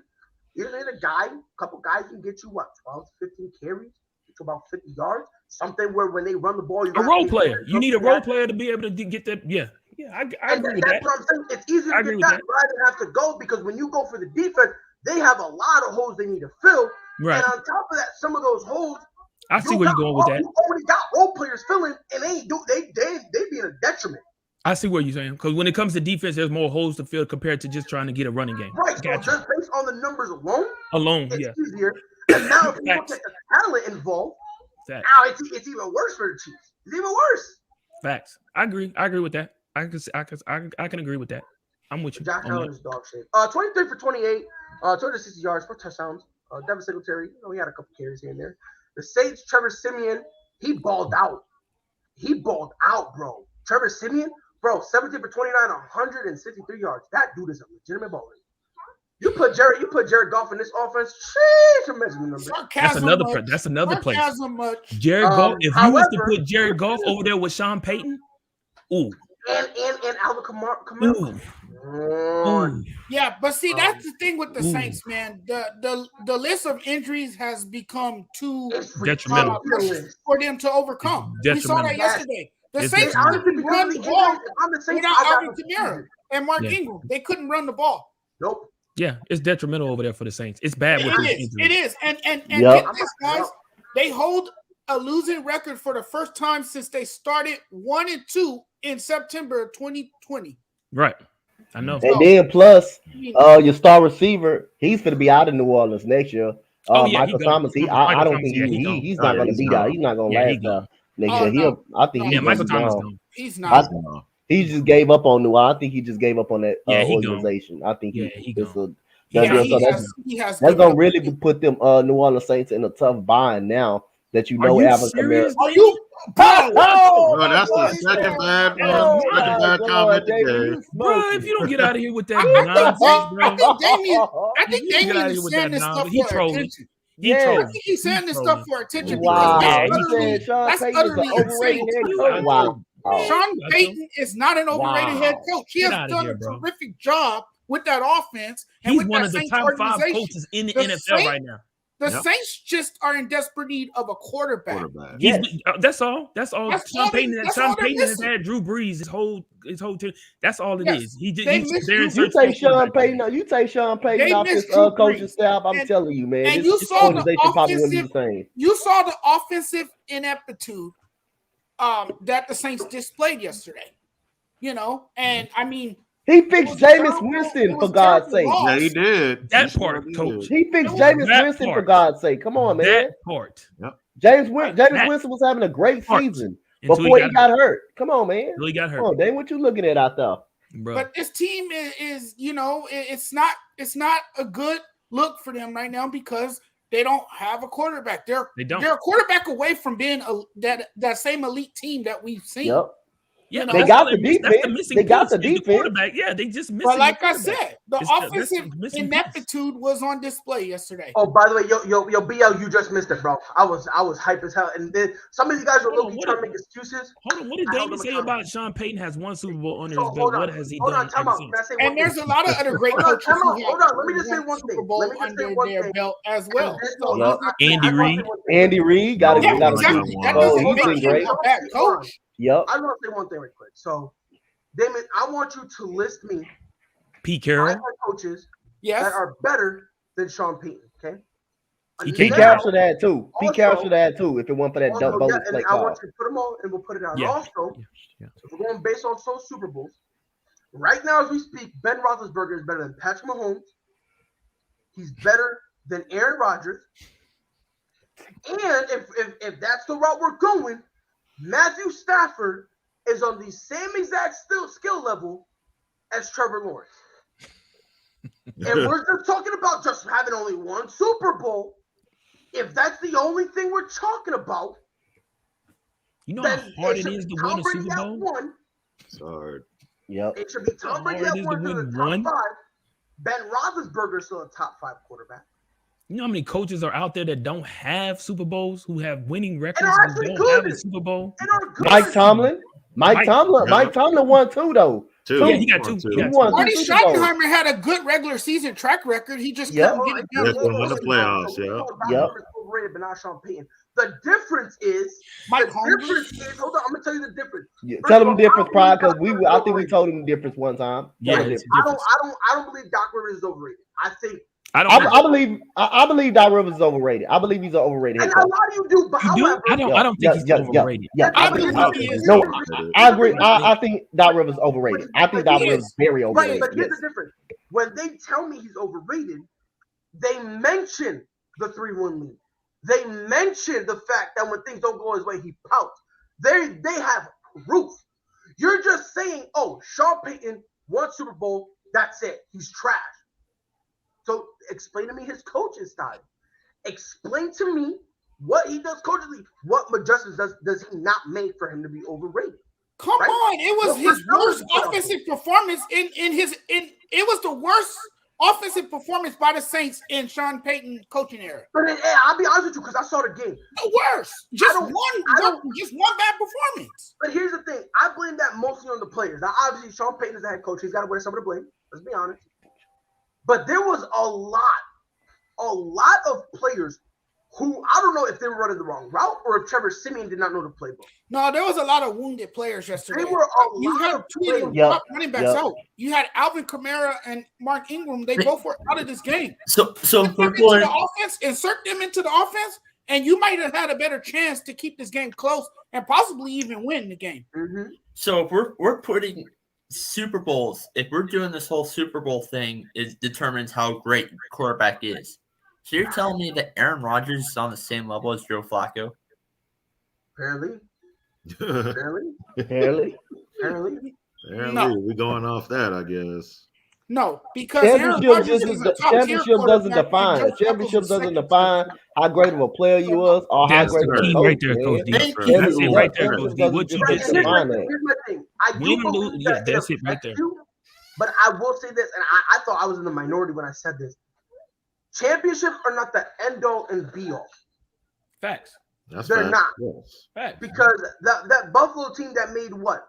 Was it 5 straight Super Bowls? And I think they lost all of them. 4 straight. They lost all of them. 4 straight Super Bowls. I was just about to say Buffalo. If you ask anybody, yo, what's an all-time great dynasty? They're mentioned. Buffalo. They're mentioned.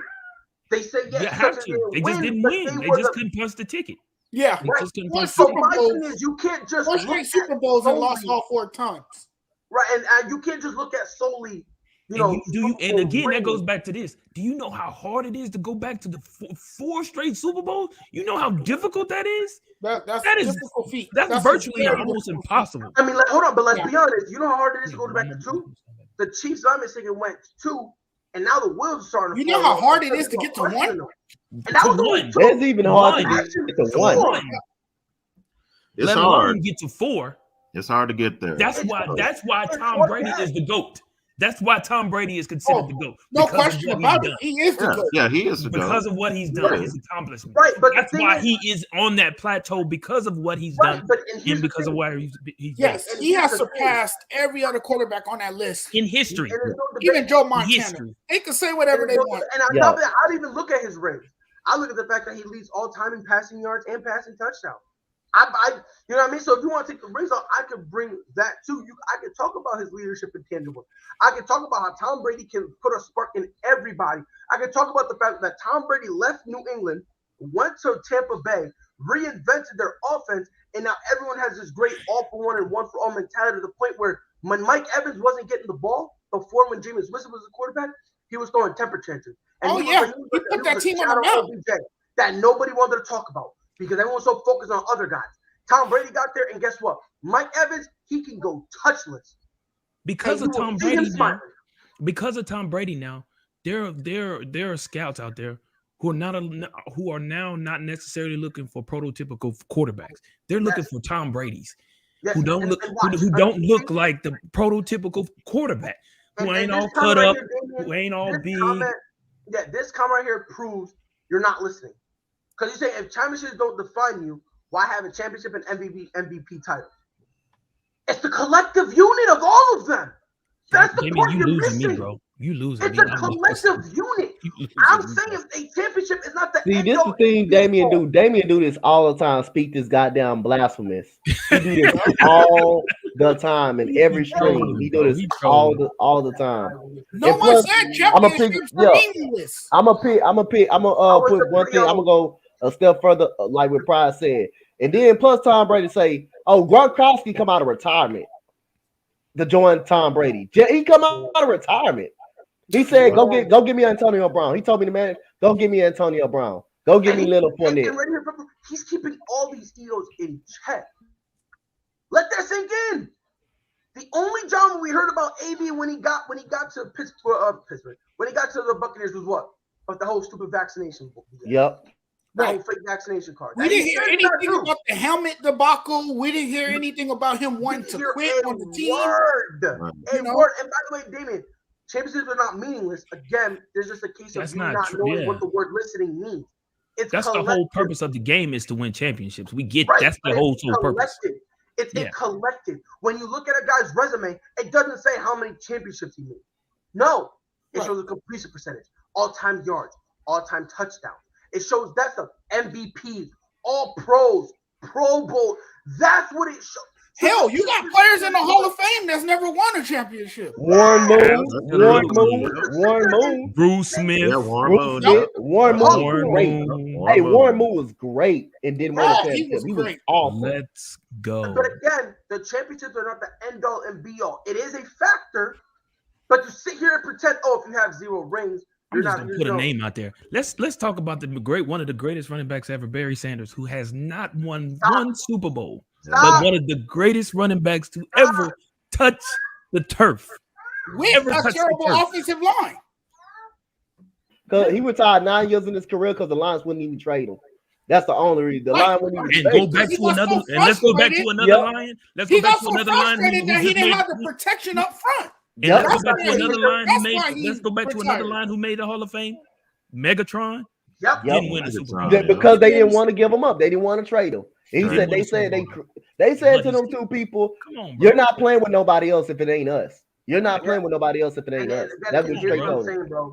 A Super Bowl doesn't define career. Doesn't define. No, it doesn't. It doesn't. Because here's the thing: if I'm looking at guys who don't, for instance, like, is Damian Lillard trash? No. He's not. Why? Because has he been to a finals? No. But you look at the other things. You look at his stats. You look at his. You look at everything. You look at how he. You look at what he brought to the team. You look at what he brought to the team. Plus, the organization haven't put nothing around him. Haven't did nothing to help him out. Yeah. So when I hear Portland for boil down the conversation to not putting enough around him to help him make a run to the NBA. Definitely agree. Portland hasn't done nothing around, put nothing around this guy. You don't know what you're talking about. This is fact. Wow. This is fact. You don't know what you're talking about. That's all it comes down to. Because if you're saying this, you are now basically ignoring the argument. No, we're not saying what? Lions, Bengals, Browns, Falcons are all great teams then? No. And by the way, the Bengals are a good team, by the way. Yeah, they are. The Lions are one of 4 teams never won the Super Bowl. Listen what he's saying. One of 4 teams never to win. Put that back up. Put that back up. So check it out. Fine. So the Lions, Bengals, Browns, Falcons are all great teams then. Yes, the Lions have been a great team at one time when they had Megatron and Barry Sanders. The Bengals are good right now. The Browns were good when they had Jim Brown, correct? When he was one of the best to ever play the game, right? Yeah. The Falcons was good when they had Mike Vick and Matty Ice was the man out there, Warwick Dunn and all of them. So yeah, they were all at times great teams at one point in time. They were. Are they now? No. But at one point in time, they were good teams. The Browns and the Bengals. The Browns and the Lions, like Jonathan said, they never won a Super Bowl in their goddamn career. Never. Since they've been in the franchise, they never. Facts. And the one thing that still hovers over the Falcons' head is the loss to the Patriots when they had a 21. I believe it was a 21-3 lead. And right. They that's why I said that Matty Ice. Chick-fil-A. That's when Matty Ice was in that stadium. That's when Matty Ice was. That's how awful it was. Gritty, and I just want to throw it out there. I was so sad. I didn't leave my house for like 3 days. I understood why he left though. I get it. I didn't leave my house though. I was so sad. I called out of work and everything. Swear to God, I didn't want to be seen. I'm not talking about this with this dude no more. I'm not talking. It's pointless because he doesn't get it, man. Like we've all said, when it's all said and done. Last point is the fact that collectively, championships doesn't define anyone. There are great players in every sport who have not won a championship. No matter what you look at, how you look at it, there's players in all types of sports who have not won rings or championships. Michael Jordan got 6. Charles Barkley got none, but he's still one of the best power forwards. But he's still one of the best power forwards. Charles Barkley is still one of the greatest power forwards. But if we're going based on, and this is gonna be the last thing I'm gonna say. If we're going solely based on rings, not only is Bill Russell the GOAT, but Robert Horry is better than Michael Jordan. Because he got 7 championships. Yes, Say sir. that. He got 7. 7 championships. He has 7 Say championships. that. That's pretty much That every part. team he went to. He won at least a championship or 2 He was championships. fortunate. He lucked Yes. up on the right teams at He the did. right time. Yep. He just happened to end up on the right team at the right time. Yep. And Tracy that's- McGrady I'm glad you and said- Vince I'm glad you Carter- said that, John. Tracy John, McGrady that's- and Vince Carter gonna be Hall of Famers. They haven't won championships. And say that part. Neither has Allen Iverson. One Hall of the of best Famer. guards to Never. ever break the Yeah, hardwood no, floor, but he's baby. garbage, One of the best Come on, guards son. to ever play. Better. Yes. Never. Yes, Joe. Never. Context But he made it to the championship. matters. But he made it to the Context championship. matters. Yes. He did. Context matters. 2001 Matters. against the Lakers. Mhm. Yes. Say that. It All is right, what it is, bro. let's move on to Everybody, college football. Everybody can't win. Even though we want But everybody they to be win. winners and everybody to be champions, everybody just can't. No, It just everyone doesn't can't happen win. for everybody. Everybody It's can't not, win. it's not possible. No, It's not it's impossible. It's not possible. College football is here. First game I want to talk about: Michigan versus Ohio. Ooh, This is it. that is. This is it. This is Harbaugh's legacy right here. This is Yeah, Harbaugh's this is it. Yeah, legacy. this is his job. This is it This right is here. his job. His job. His job on the job. line. His job Yeah, on the this line. is his job. I'll be honest with y'all. If This is his Michigan wins, JOB, bro. not only will it be wild because Ohio State just went up, but you can make a case. I'm pretty sure, if I'm mistaken, correct me. Michigan wins, their ticket is sealed and it's punched in terms of Making the playoff. Making the playoff. Yeah. I'm pretty Well, sure it I'm puts pretty them, sure. I think I saw it earlier today. I think if they win, it puts them at like 95%. Yeah. yeah. Yeah. So Ohio State gonna drop out because they're gonna have 2 losses. Yeah, they're Ohio gonna State drop gonna out. They drop Yeah. out if they fall. Yeah. If they lose, they Yeah. drop Yeah. out. Yeah. And you can make a case because But- I'll tell you right now. But the thing about it, though, Pride, Harbaugh has never Let me say this real quick, Bishop. Let me say this real quick, and I'll throw it back to you. I Never. genuinely Not in his believe career. the loser of this game drops out. Yep. I Oh, yeah. genuinely believe that Yeah. whoever loses this Yeah. game, Whoever loses this game, Oh, yeah. they drop out. I They- mean, Yeah, it really matters. This game really matters. Yeah, This this game game matters. it's a big game. Yeah. Oh, it's a huge game. It has And huge this is the implications. game. That's This huge is the reason implications. why so much is riding because again, It's a on huge top game. of Ohio, I'm not even just talking about being in and out of the playoff. Ohio State just got up to 2. They just got there, and I'm gonna tell you something. If they get it up to 2 and then lose to Michigan, people are gonna start asking, "Do the rankings even matter?" That's gonna be a conversation because if you got up to 2 and then you get, like, heaven forbid, you get manhandled. You know what I mean? But Bishop, I knew you wanted to say something. Go ahead. No, I'm just saying my whole thing is like Harbaugh has yet to beat Ohio State, bro. He has, Mhm. yeah. He has yet to beat He has Ohio yet State to since beat he's them. been. So this is the thing, right?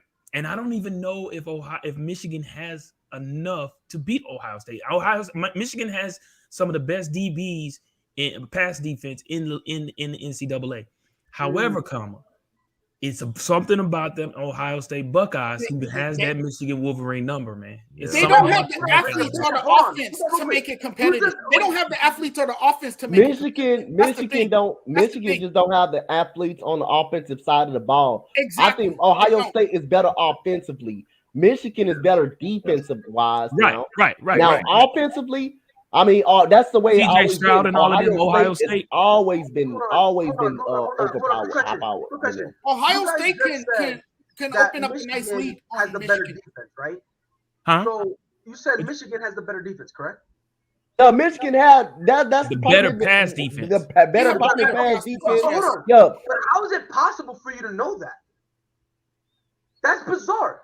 Is there like some sort of metric out there that tells you how good their defense is? Is that true? I mean, How hey, do people Yeah. have metrics? Well, I mean, when it's all said and done, you look at how many yards has been passed on each team throughout the season.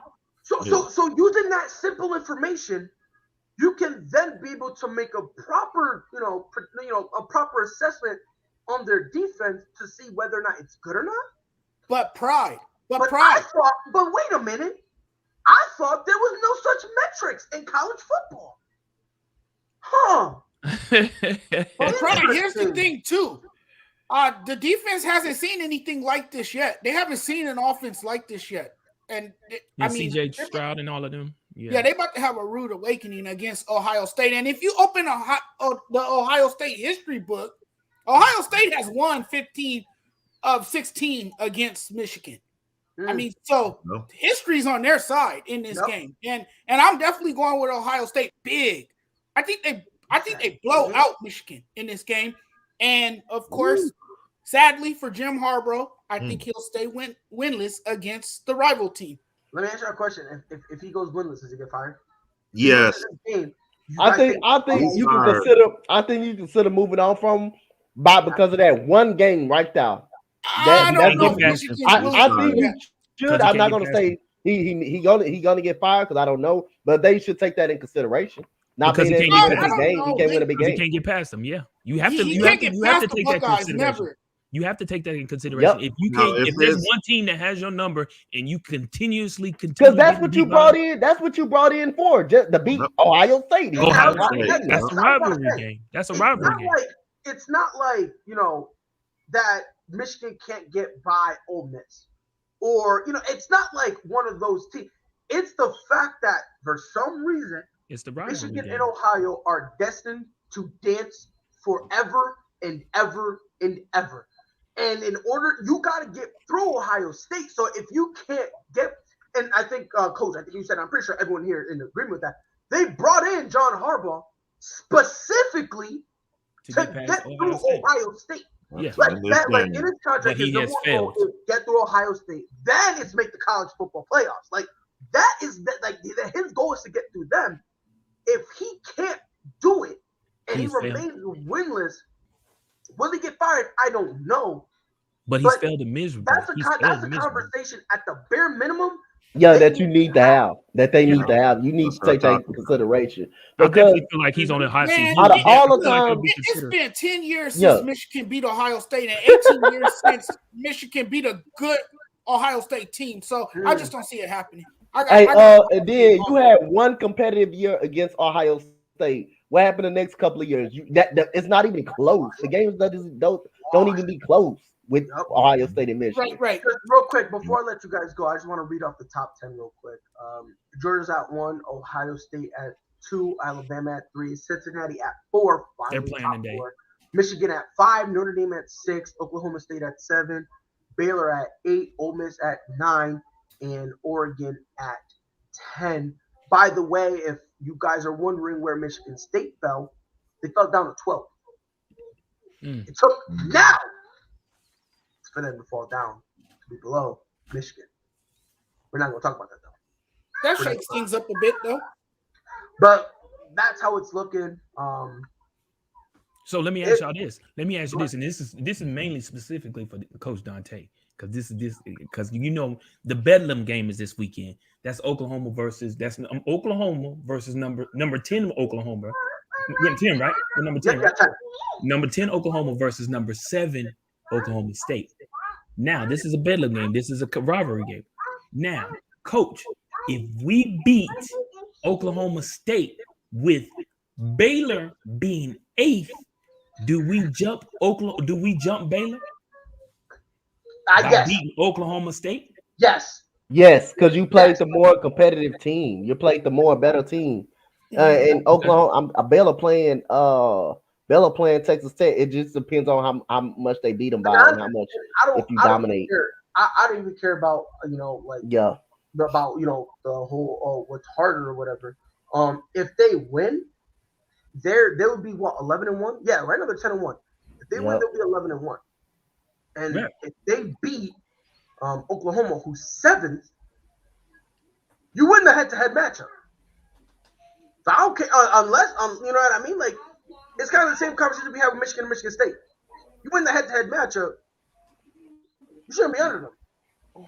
So if they're at 7, by default, I would move them up. I mean, me personally, I would just switch 7 and 10. If I'm gonna keep it a stack, that's how I feel it should go. That's what I would do. If Oklahoma wins and they beat Oklahoma State, they should move up to 7, and then Oklahoma State should drop to 10. Unless they get washed. Now, if they get washed, embarrassed, then they need to drop down further. Well, so, I think it all depends on how that game goes. Go ahead, Greg.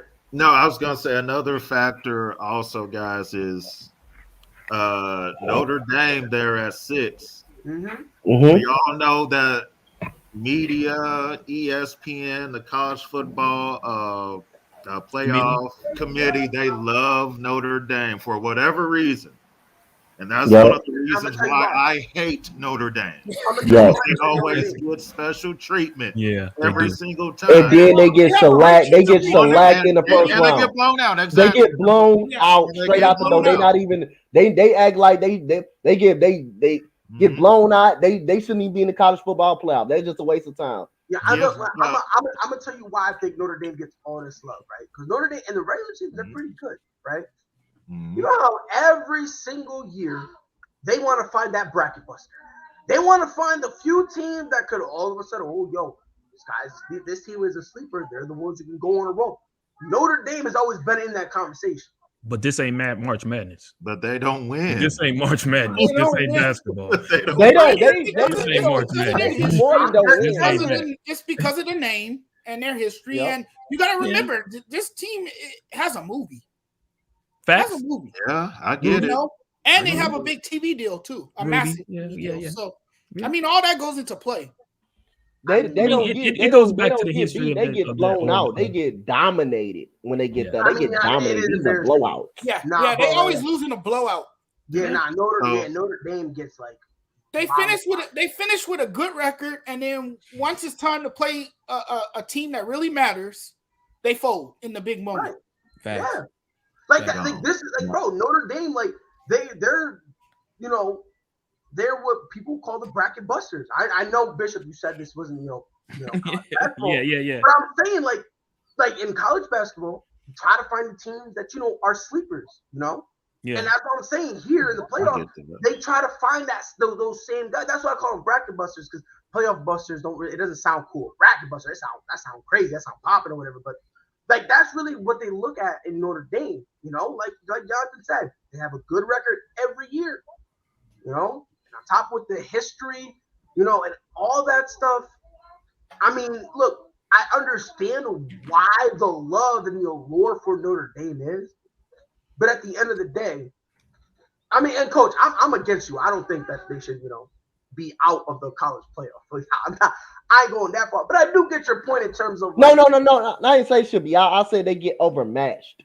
Like when they get there, they don't look like they should even be in. The way they get there, that's what I was saying. They definitely get outmatched by their opponent. Yeah, they can't find a way to win the game. Yes, they're not even competitive. Right. Every time they made it, they get blown. They just got literally dominated and get blown out. Yeah.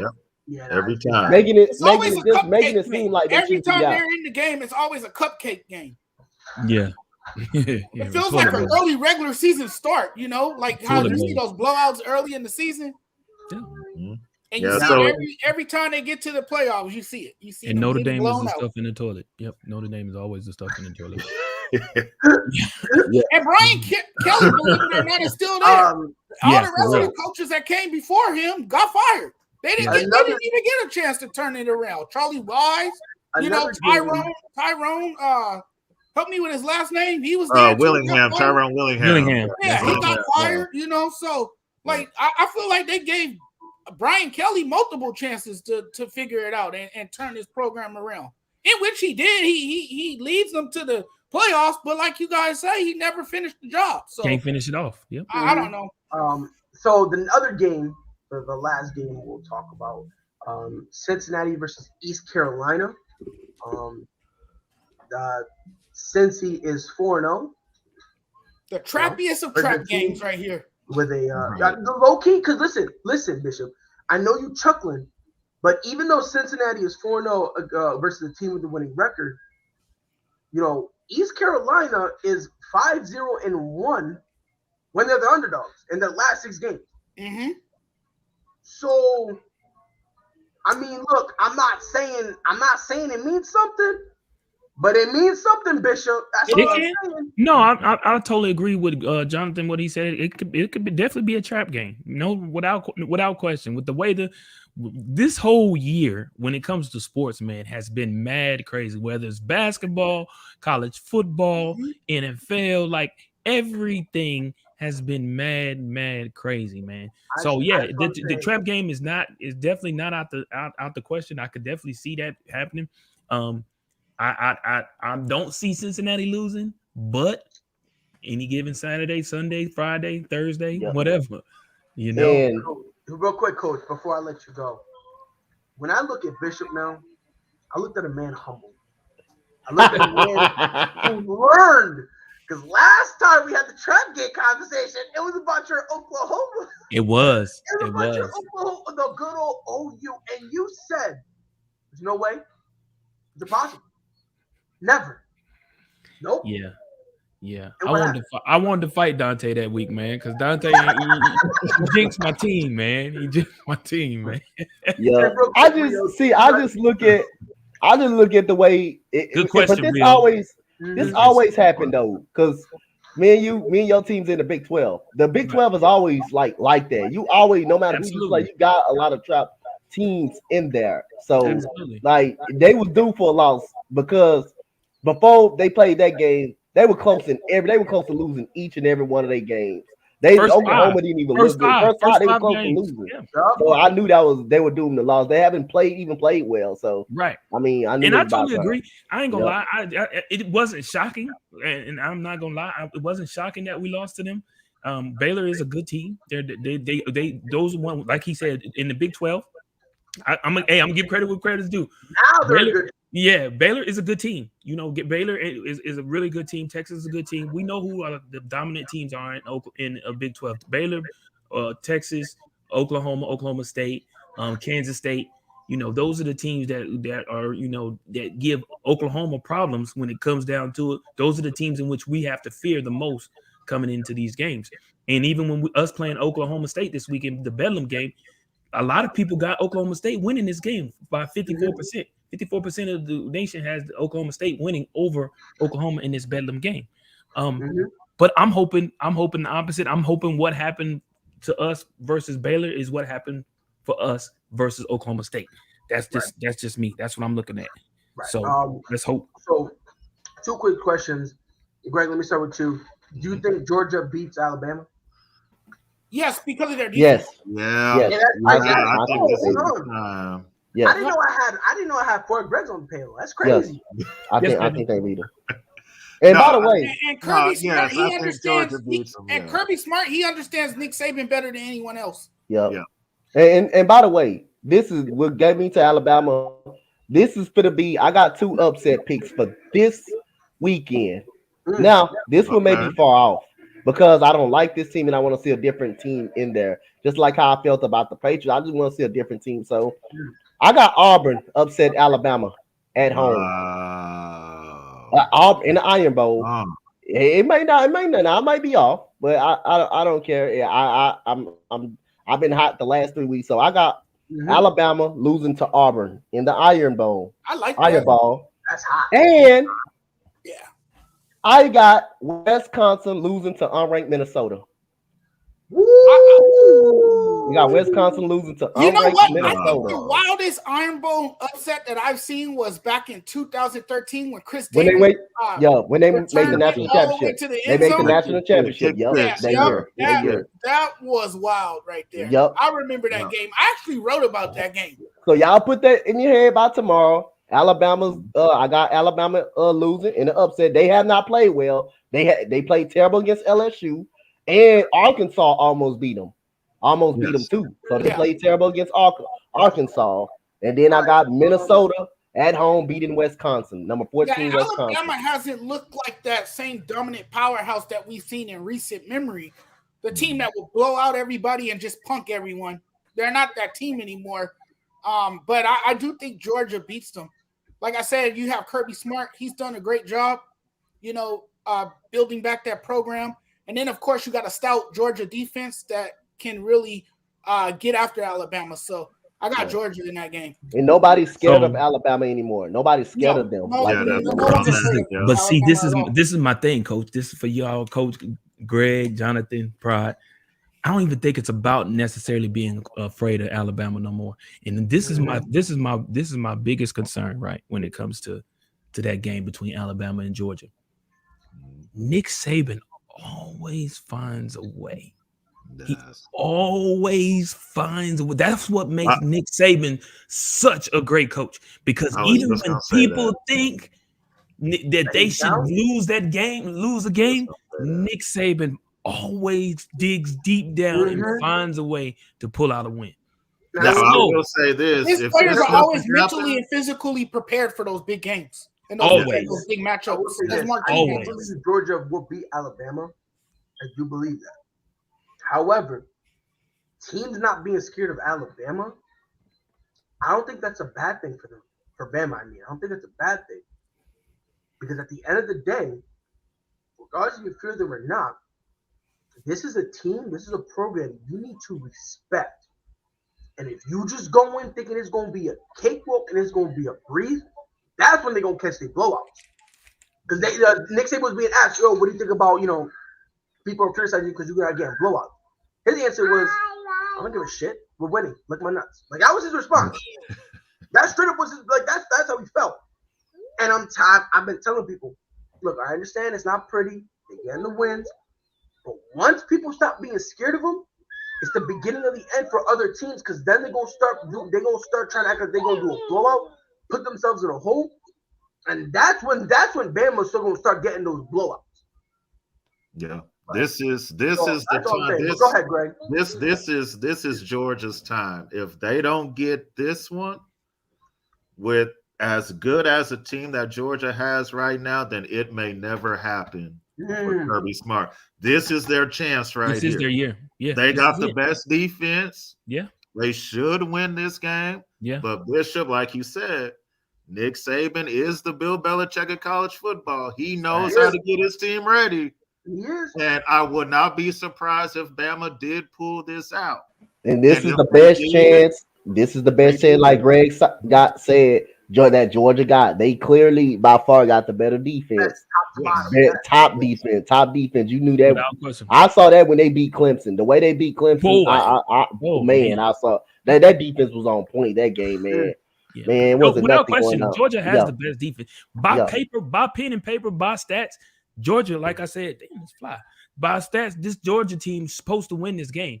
However, college football has stats. Mm-hmm. Here you go.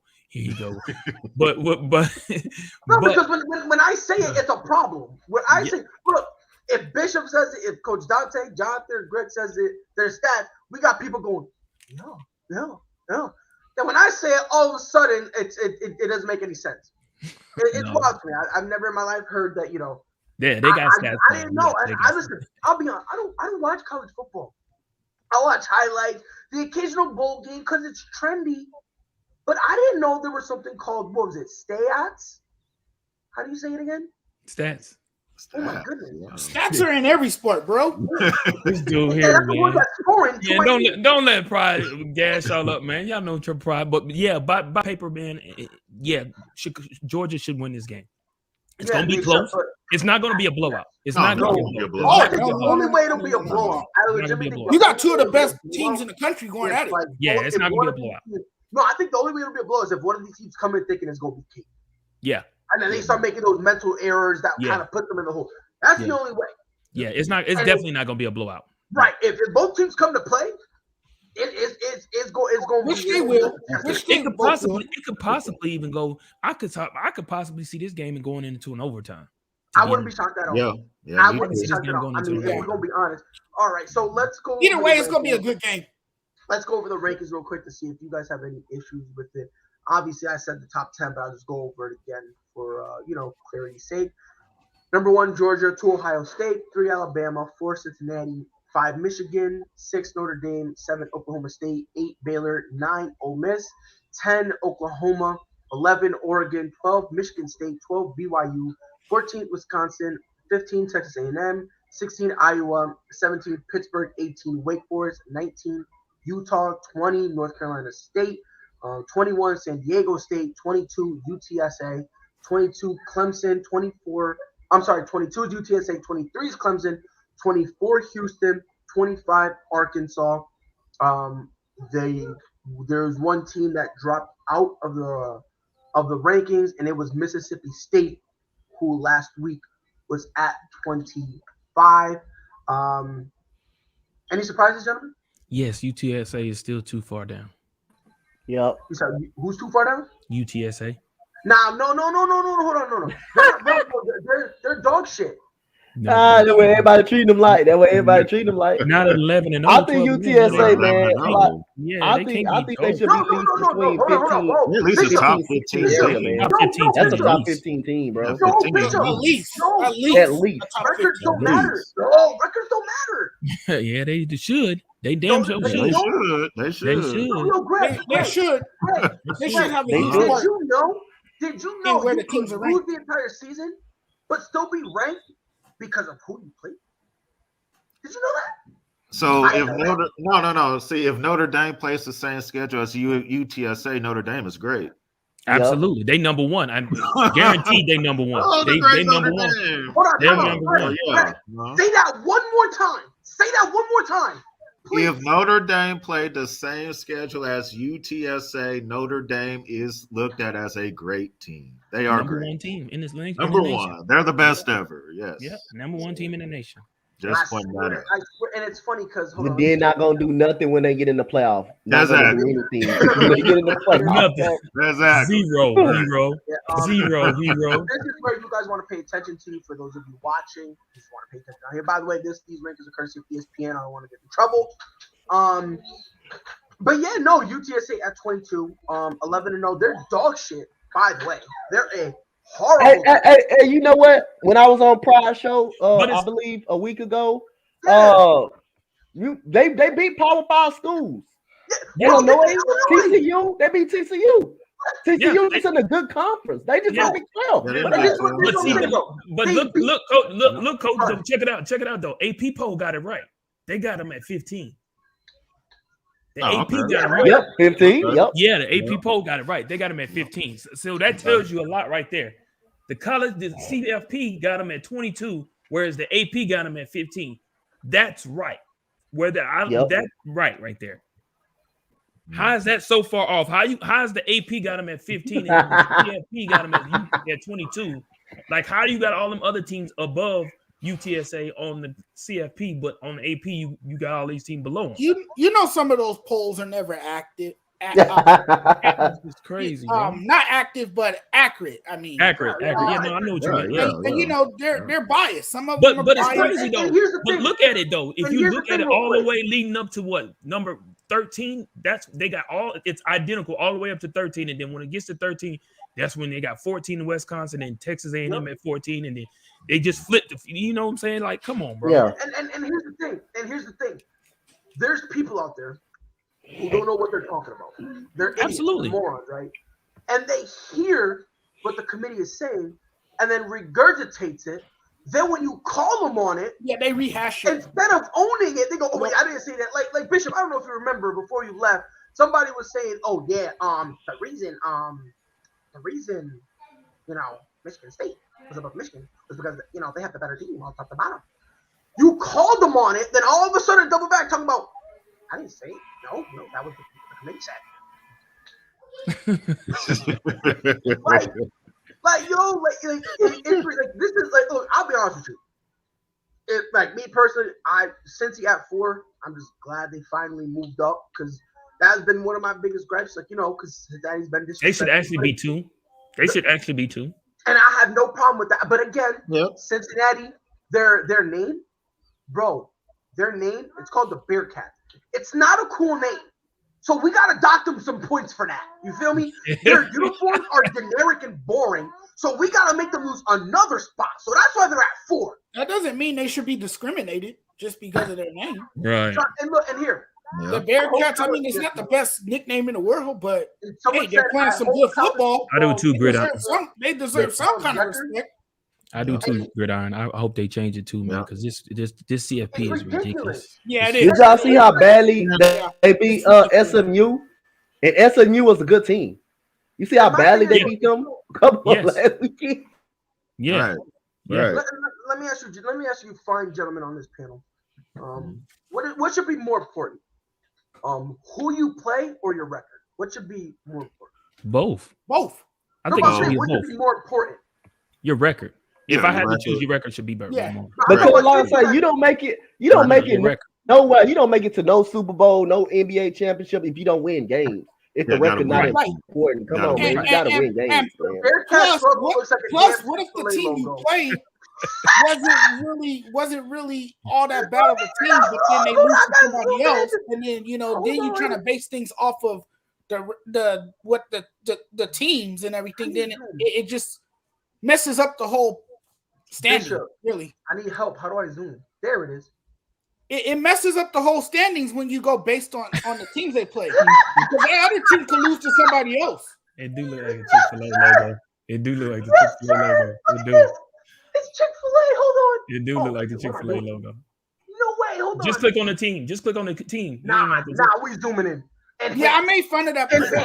It do look like the Cincinnati's logo before. Actually, there's a meme I posted up on my Instagram making fun of that. By the way, when they call Keith Lee Bearcat, by the way, this is wrestling, by the way. When they call Keith Lee Bearcat, my first instinct was if Keith Lee does not demand a release, like, this dude is ridiculous. When they called him Bearcat, I was hoping he got released. Thank God he did, because they were not doing nothing with him anyway.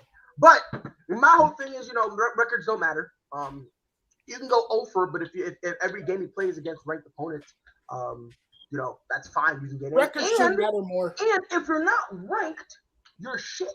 Did y'all know that? Did y'all know that if you're not ranked, you're a horrible team? Yes. Did you know that? A&M lost two. A&M lost two games with against two unranked teams. So hey. Right. How is Texas A&M ranked ahead of UTSA? They got 3 losses.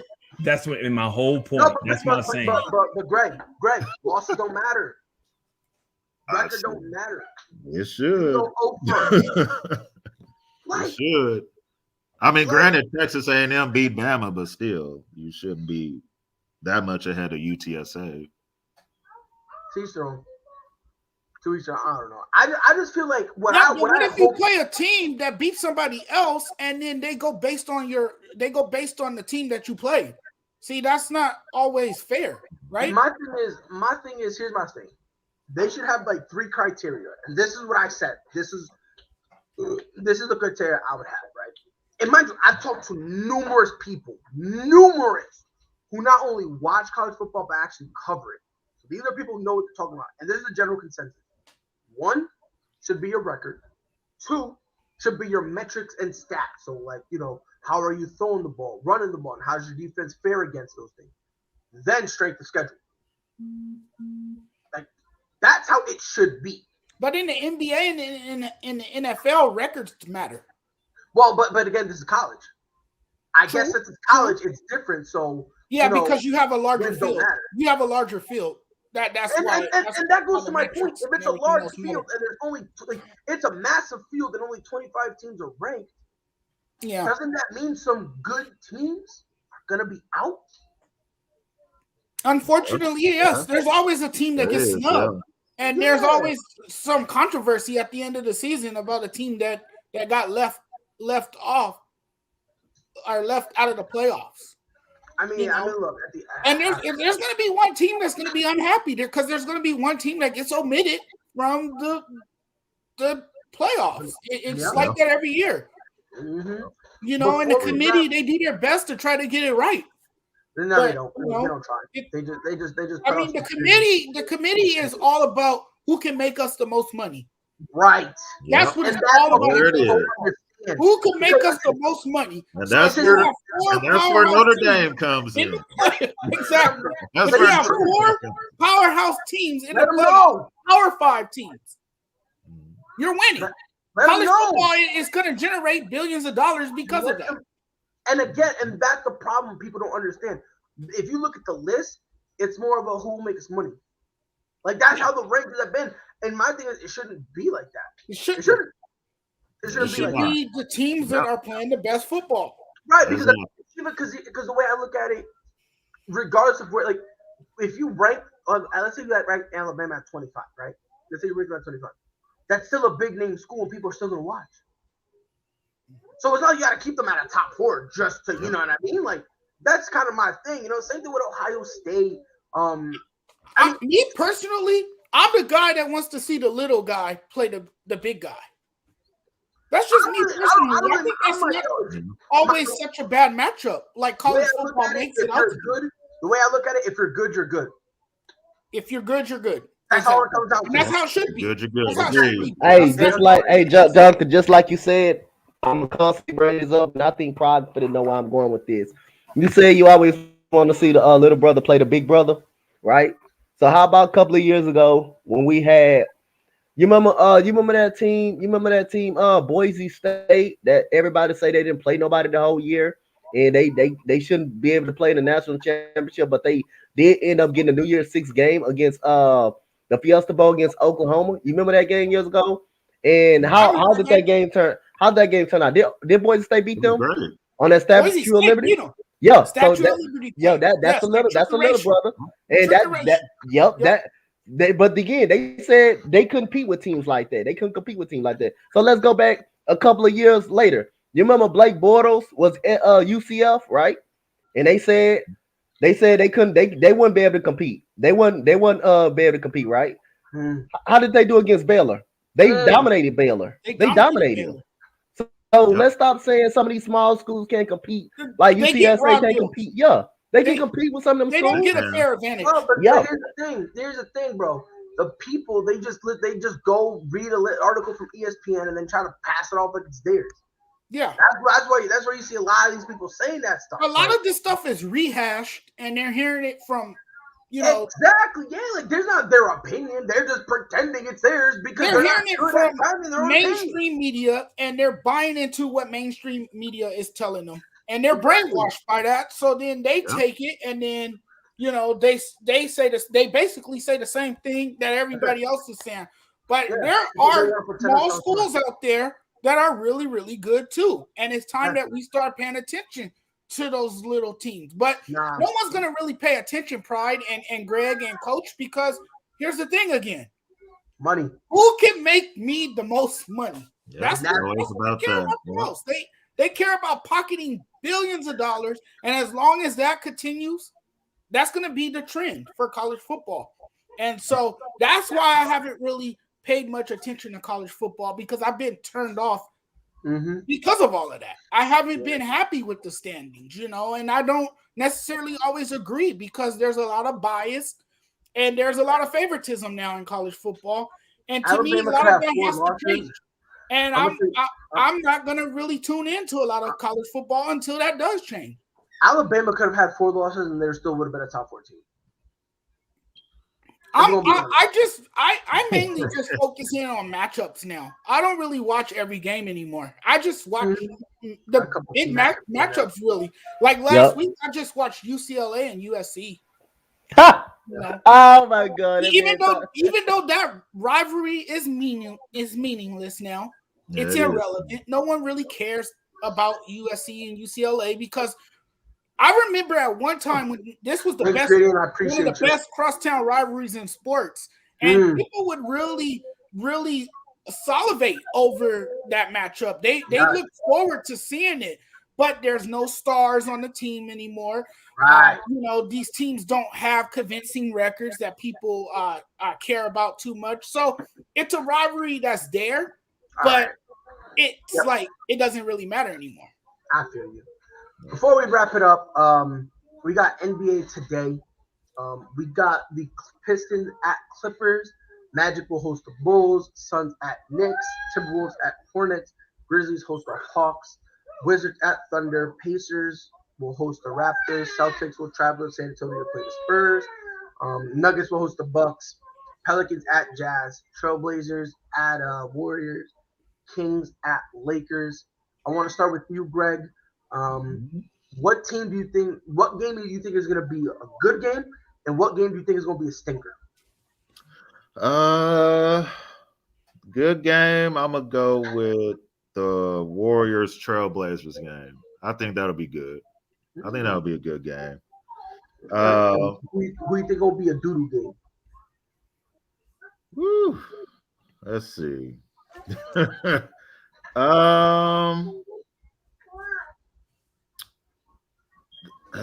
Pistons Clippers might be a doo-doo game. just because the Clippers should blow out the Pistons. I mean, they should, but that's not. Yeah, Clippers should win by 20 in that game. So that's the doo-doo game.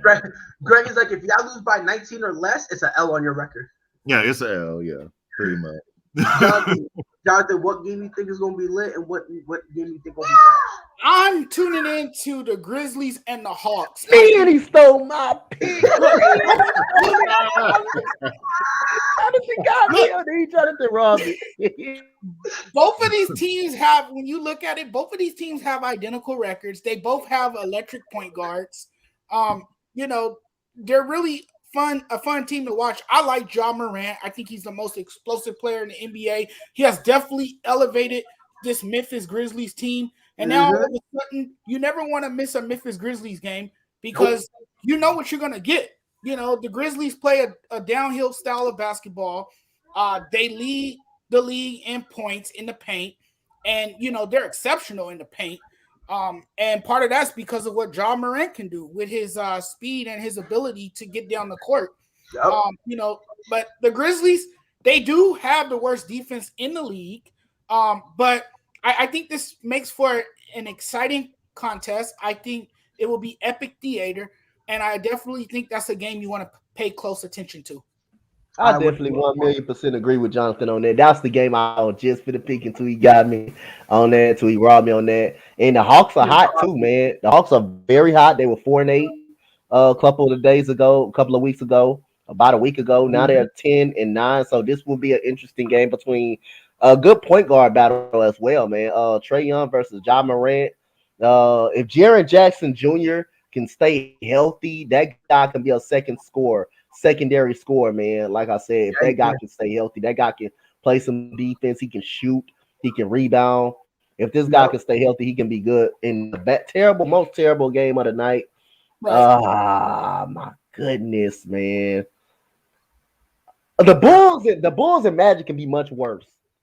The Bulls don't even entertain it because we gotta go. That's what I'm saying. That's what I'm saying. Don't even entertain that question. I'm just gonna say, I wouldn't be worried. I wouldn't. Every good team eventually they're gonna lose to a bad team.